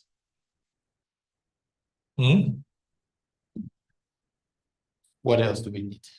Then the rent is 10%. So 10%, somehow, this is the rent. So I say cash and mortgage. So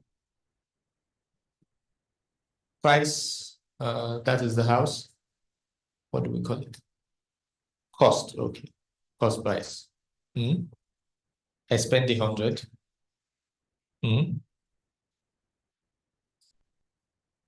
No, Kemi is 100. Both of us say 100. But the difference is that this 100, let's break it into 5, which is 20, 20, 20, 20. That's for 4, okay. I thought you had. So they can't cheat you during elections. 20. So this is the price. So we say the rent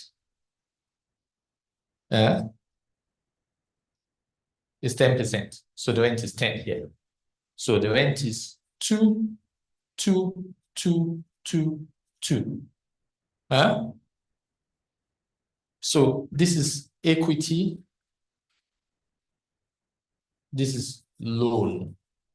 All these 4 are loan, which is the 80-20. Remember, are we together?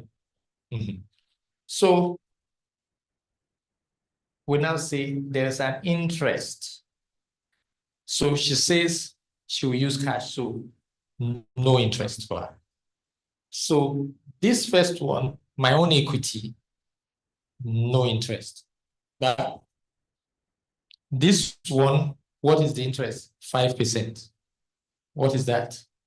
0.4. What's that? What is it? 5% of 2K.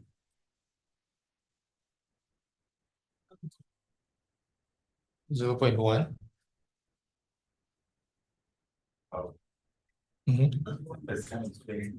You see?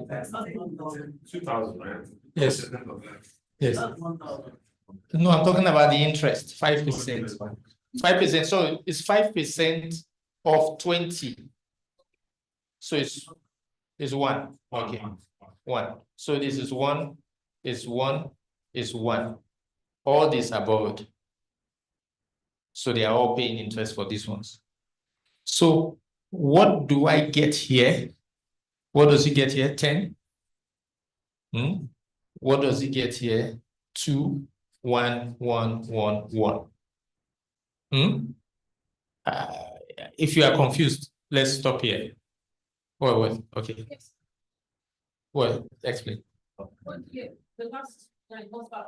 This one, Last line. the last one. Yeah. Net. So it's 2 minus nothing, 2 minus 1, 2 minus 1, 2 minus 1, 2 minus 1. You don't do 2 minus 1, just as in case. Some people did only English. So what does this mean? How much is this? No, this is, sorry. 4, 6. That's 6. Hmm? So I made 6, she made 10. She made more than me, but Yeah. okay. But did she really make more than me? So let's say return. So what is her return? Is 10 over what she put in, which is 10%. What is my return? 6. 6 over what I put in, 20. What is that? 30%. Who made a better investment?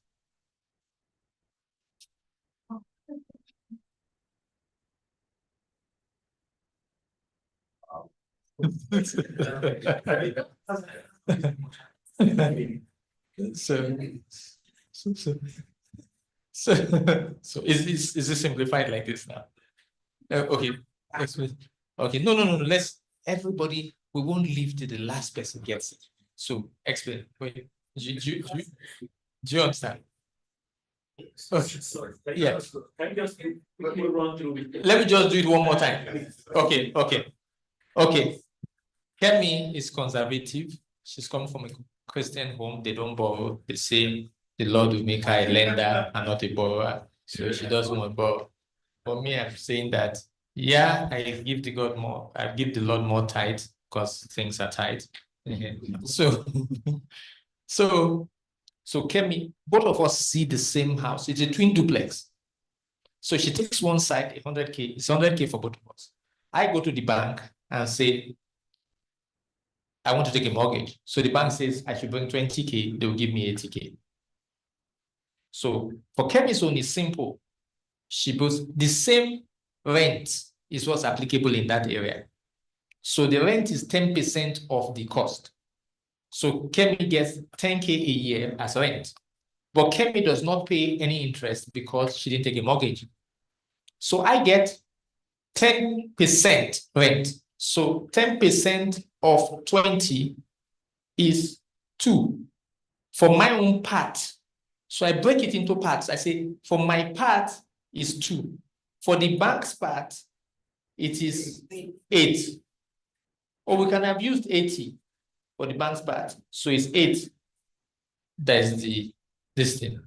And then the interest on the bank, which is 5%, is 4, which is this 1, 2, 3, 4.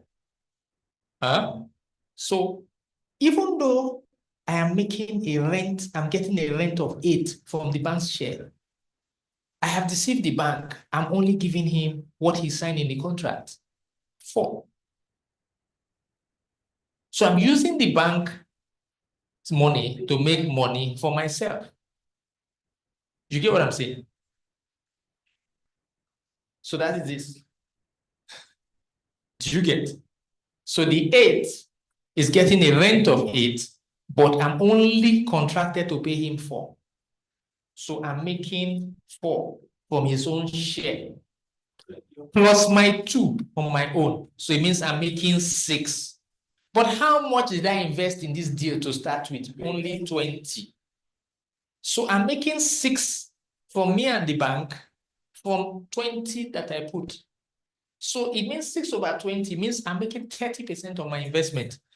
So the difference between me and Kemi is that because I am partially greedy, I'm going to use the same 100K and have 5 houses while Kemi has only 1. Then you will know the difference. I will now get this 6 times 5. Then I will now get 30K when Kemi is getting 10K. Then you know the real difference now.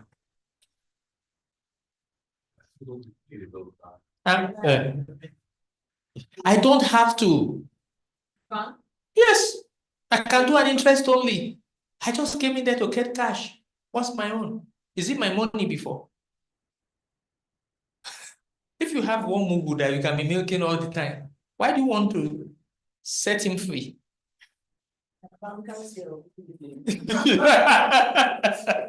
So that's why does it not work here?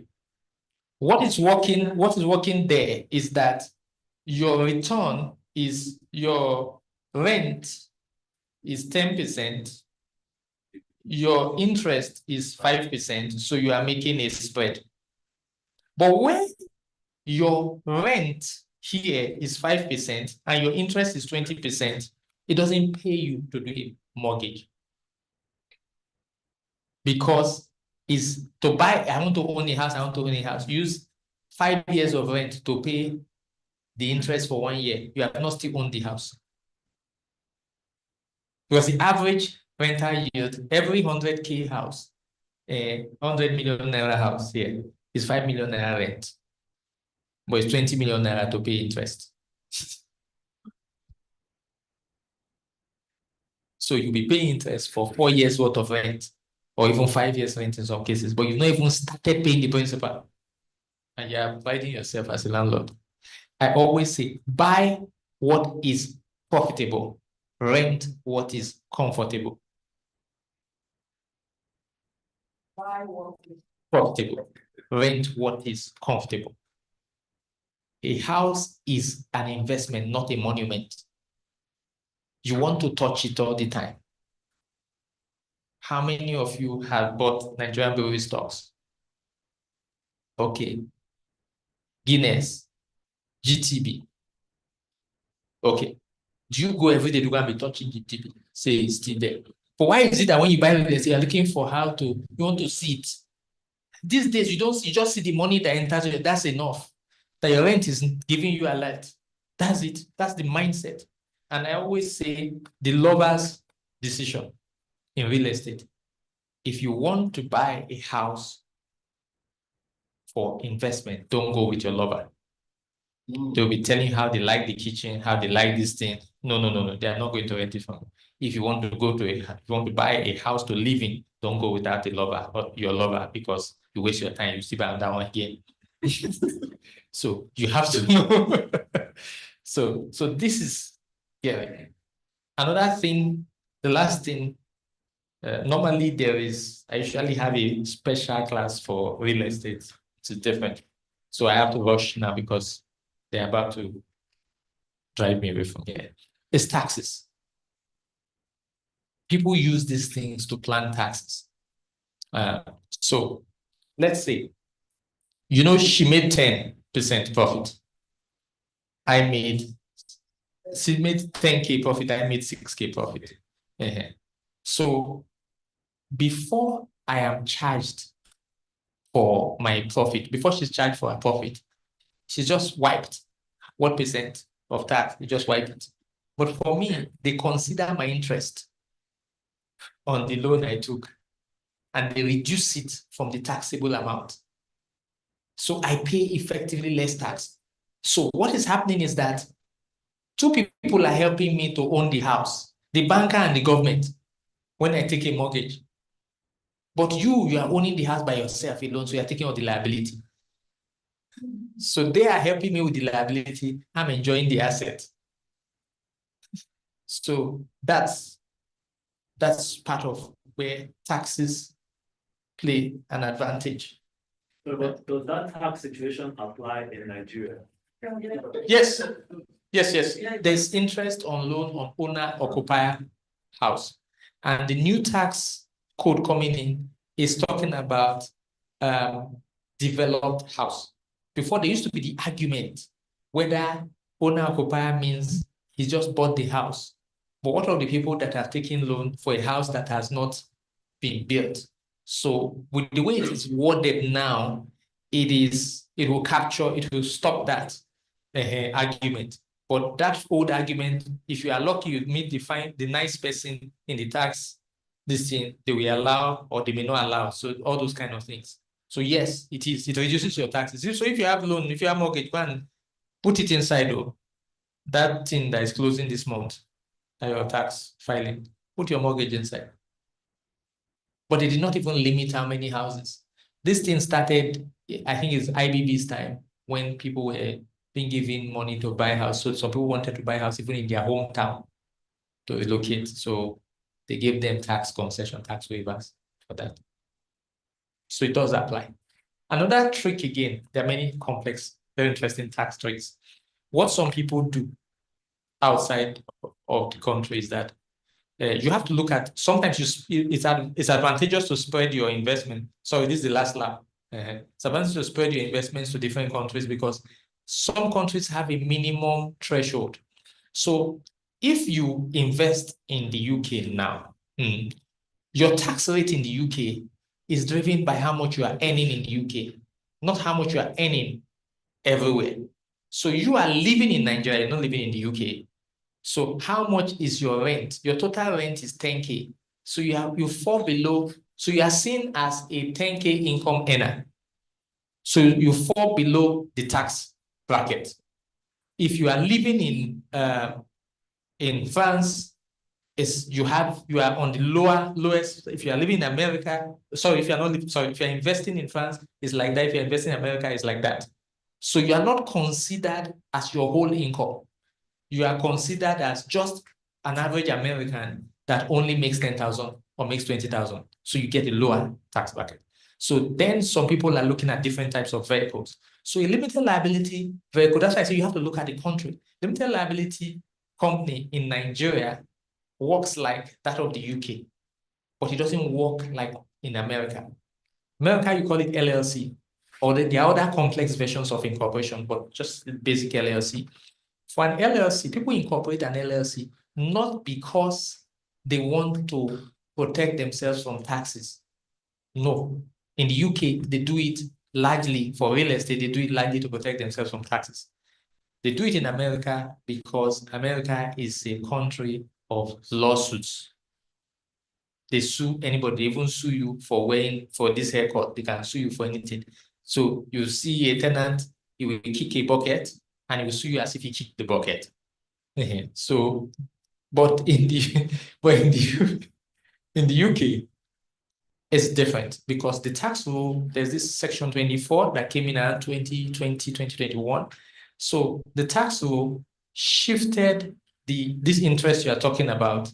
So for individuals, it makes them not claim as much. They don't claim the full interest, but companies claim interest. And so people prefer to incorporate their property in a company, in an LTD now, and not as individual. Yeah. So, but there's also another problem, which means that if you are not careful and you don't arrange your affairs well, you may end up with double tax because when you come out as dividend, they're waiting. They will not tax your dividend, even though because corporation taxes maximum is like 25% in the UK for now, but personal taxes up to 45p. Yeah, 45%. So you want to do the 25% of the profit. Yeah, which is likely your rent. So again, Airbnb is different. Multiple occupancy. There's this HMO, house with multiple occupancy. It's not the same thing as HMO here or healthcare. It's house with multiple occupancy. So there is what you call house hacking. House hacking is when you are using other people to pay your rent, to pay your mortgage. So you have a house, you rent a part of it and all that. But you have to understand the nuances. So when you have up to 3 people in one house, 3 different tenants, then you now start to have to register as a proper HMO. You have to have a different registration. If you do Airbnb or whatever you do, and you rent one room to somebody, it should not be more than £7,500 a year. If it is within that, it's tax-free. But if it's beyond that, you will enter a tax regime. But you should not create another separate door for him. Otherwise, it will be seen differently. So that he has to come to the main door. Otherwise, you will not qualify. So you need to have I'm not telling you everything, I don't know everything, but you need to have a tax advisor resident in each country you are investing in. So one other thing people do is to split debt and equity. So you want to invest. Two last things. The first one is that in some countries, they allow you to load your expenses into it. Let's say you invest in America, invest in a house, you call it a company, then you go on a cruise. You are going for your board meeting on a cruise. So it's part of your cost. So some people will load their cost, so they will never make profit. So if you don't have profit, there's no tax. So another thing people do, but in the UK, it's easier to load more costs if you are using a company than if you are using an individual. Another method some people do is that insurance, pension. So if you have a small company incorporated, you can pay, there's employer's contribution, there's employee's contribution. Employee's contribution is usually maybe like 30%. Employer's contribution has a minimum of 30%, but does not have a maximum. So people will load the money that they would have taken as profit as their pension contribution into their own pension as owners. It's legal. Or people could do, you could incorporate a company and then have a 90-10%. I say, okay, 90% is debt. I'm borrowing my company money. And then, okay, you bought a property or invested in something that is worth 100,000. So you say in the 100,000, 90,000 is debt, 10,000 is equity. So anytime you receive cash from the company, maybe you receive 5K, you don't call it profit. You call it a repayment of the debt. So they continue to repay the debt and the business continues to pile a loss so that you will pay the debt for the first 5-10 years. Then you will now pay down the losses for another 5-10 years. But if you are lucky in some countries, like in France, if you don't sell the house within 10 years, then you could virtually sell it for profit tax-free because you've held it for that long. But it doesn't happen in every country. So there's money more we can talk about, but thank you.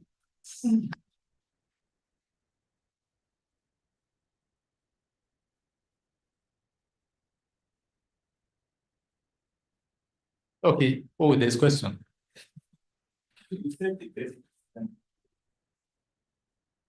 Yeah. Yeah, I said the 30% rule. I didn't get the definition. Okay, so I said it for the bra. What I said is that if you see a house, the way it works is that you see a house that is that is in a bad state, and you want to do bra with it, or maybe flip with it. You look at the price, there's what you call ARV, which is called after repair value. You will see it in some contracts as you begin to invest. ARV is after repair value. Some people just assume you know. So your financier will ask you, ARV, what's ARV? So that's the after repair value. So your estimated after repair value is really given from similar houses around the area or how much people last sold houses. You see that it's 100K, but this house is in a bad state. You get your workman to work on it, and your workman looks at it and says it will cost maybe 30K.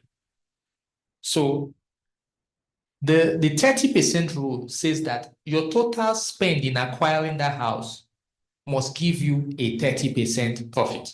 So it means you cannot spend more than 70K. And if your workman is taking 30, it means that you should not buy that house more than 40. So that's what the 30% rule. Is there any online question? Yeah. Acquiring that house must not be more than In the acquiring. In acquiring that, including, yes, in acquiring the house, 30, 40. 70, yes. Yeah. To give you 30% margin, all your problems must not be more than 70.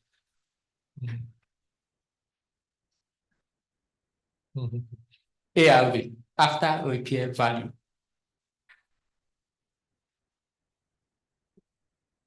Any online question? Okay, none. They're happy. No other question? Okay. Yeah, sorry. You are holding the mic now. You forgot. Yeah. NHF, you didn't talk about it. You're talking about just mortgage from the government, how government supports NHF. They talk about it a lot in trying to acquire or buy a house. Nigeria. In Nigeria, yes. NHF. National Housing Fund. It works.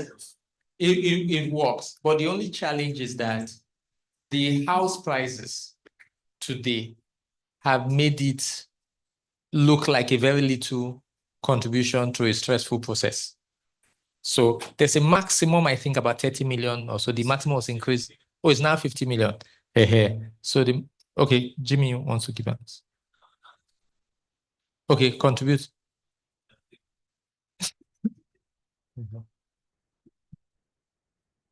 So the way it works is, first you have to be a contributor.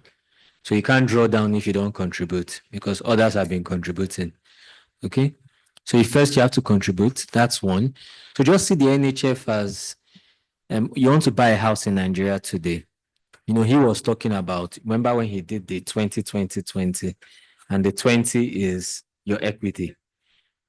So picture you want to buy a house of 100 million today in Nigeria. How many people even have the 20 million naira equity? That's one issue. That's one challenge. Then secondly, even the 80 million mortgage. Remember, he also said the mortgage will be charged at, say, 25% interest rates and all. So what we have in Nigeria is, from your equity, for those who are struggling to raise that equity, because when you go to the NHF is a mortgage. It will connect you to a mortgage bank that would give you interest at single digits, say 9%.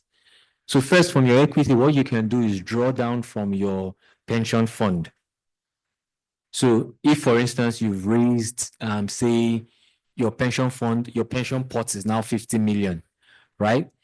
The new law in Nigeria permits you to draw a maximum of 25% from your pension pot.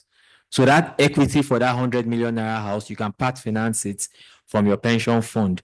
So you do not even have to have the raw savings. So that's one way to look at it. So you draw your equity from there. Now the NHF, if you've been contributing to the NHF, what the NHF do is that they allow you to draw from the NHF the mortgage portion. So they will connect you with a mortgage bank who will then charge you a single interest rate. So it's nearly like being abroad because through the NHF, you can draw from a mortgage bank. It's a long and tedious process, but I know people who have drawn from it. I know people who have acquired homes here in Nigeria, drawing from the NHF, if you have the patience. So in other words, maybe the house developer, you have to loop him into this whole conversation. So he needs to know that this is how I'm financing this house. Do you have the patience for that? And then it works out.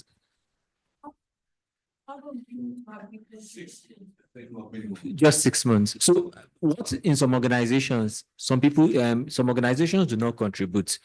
But what you can do is to have like a personal arrangement where you contribute so that you can draw out. So you can create that kind of personal. Yes, because your company says that your company's director said, look, we contributed all through our lives and we never knew anybody who got anything. So they said, look, let's stop contributing. But now that you want to benefit, then you can just have that kind of small, I remember your company most likely will never follow you, but you can have that personal arrangement to contribute so that you can draw down. Okay? Sir,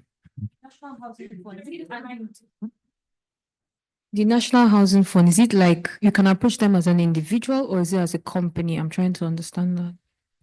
So you know how we have pension funds in Nigeria, the Stanbic, ICOs, and the rest of them. On your own, you can't just contribute, except if you are doing the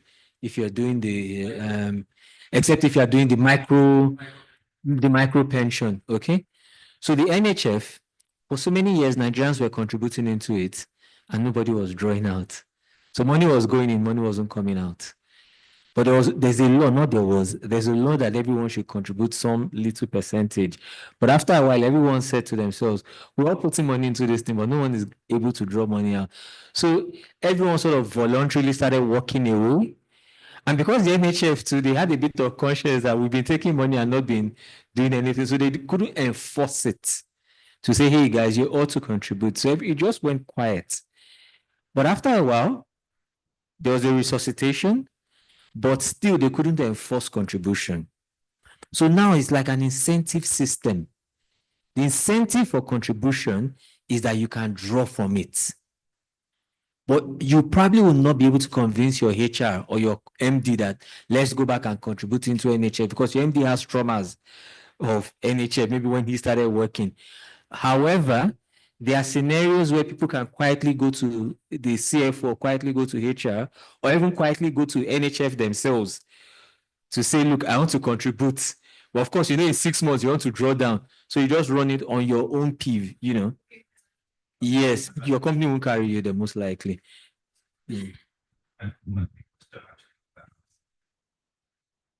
Sorry. I was trying to buy a property, a house from yes, they are in Lekki here, and then they say that they are it comes with NHF, so it's written in their pitch to you, NHF 5%, something like that. So I'm not saying that means, and I'm not being contributed to any NHF. So for me to acquire that, I must have been contributing. You enter the next batch. That's how you enter invest in the second batch. Okay, so the NHF conversation is a very interesting one. I just want to do an addendum to what he has said. So everything he has said is very valid. People have been contributing, they've just been taking money and all of those stuff, and a lot of people have not been getting anything out. However, the current Minister of Housing has now kind of restructured the whole thing. One. Number two, we have what we call the Renewed Hope project currently ongoing right now. The Renewed Hope project allows you to use your NHF to get a house and spread your payment for the next 30 years. Yeah, for the next 30 years, based on how old you are and all of those dynamics. Yeah, we have a Renewed Hope project. The Lagos Renewed Hope project currently ongoing, somewhere around Blackware, currently ongoing, and there's another one in Abuja. Yeah. What we did with that project was, if you've not been contributing before now, you can come into the project, pay for like 6 months at once, and then we backdate. Yeah. Then we backdate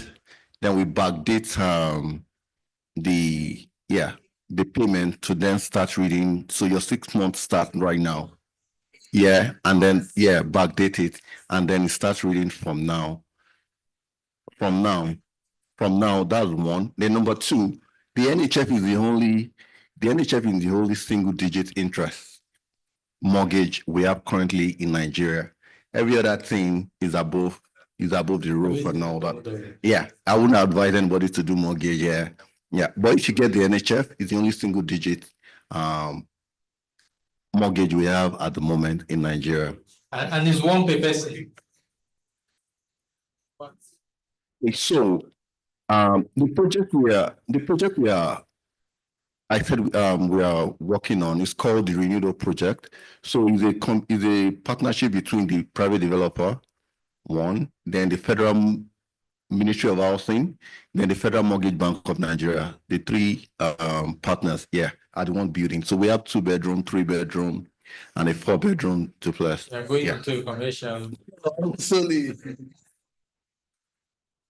Buy from the renewed, or you can buy whatever. For NHF, actually, that project, it has to be that project. Yeah, because any other place, I don't know.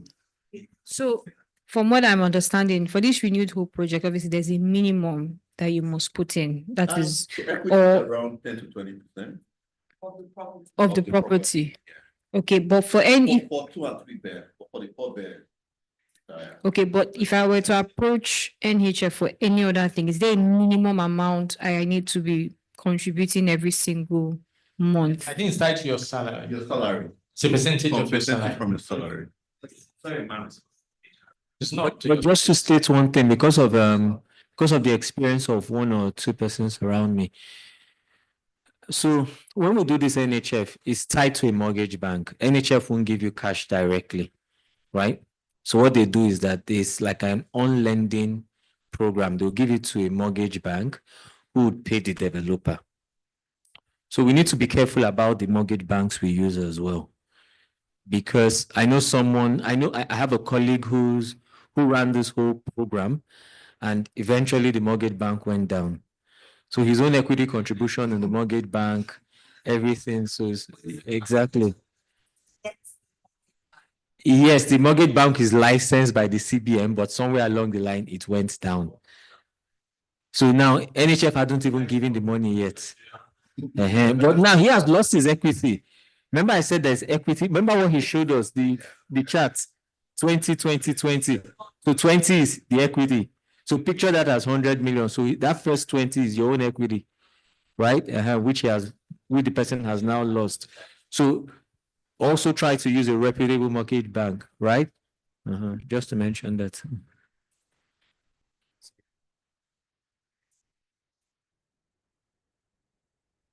Okay, so in the absence of any other question, thank you very much.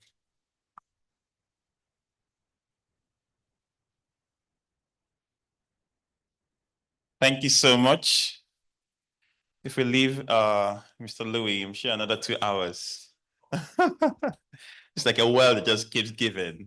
So much knowledge, so much experience. Thank you so much. Let's put our hands together again, friends. And to those connected online, thank you for being here.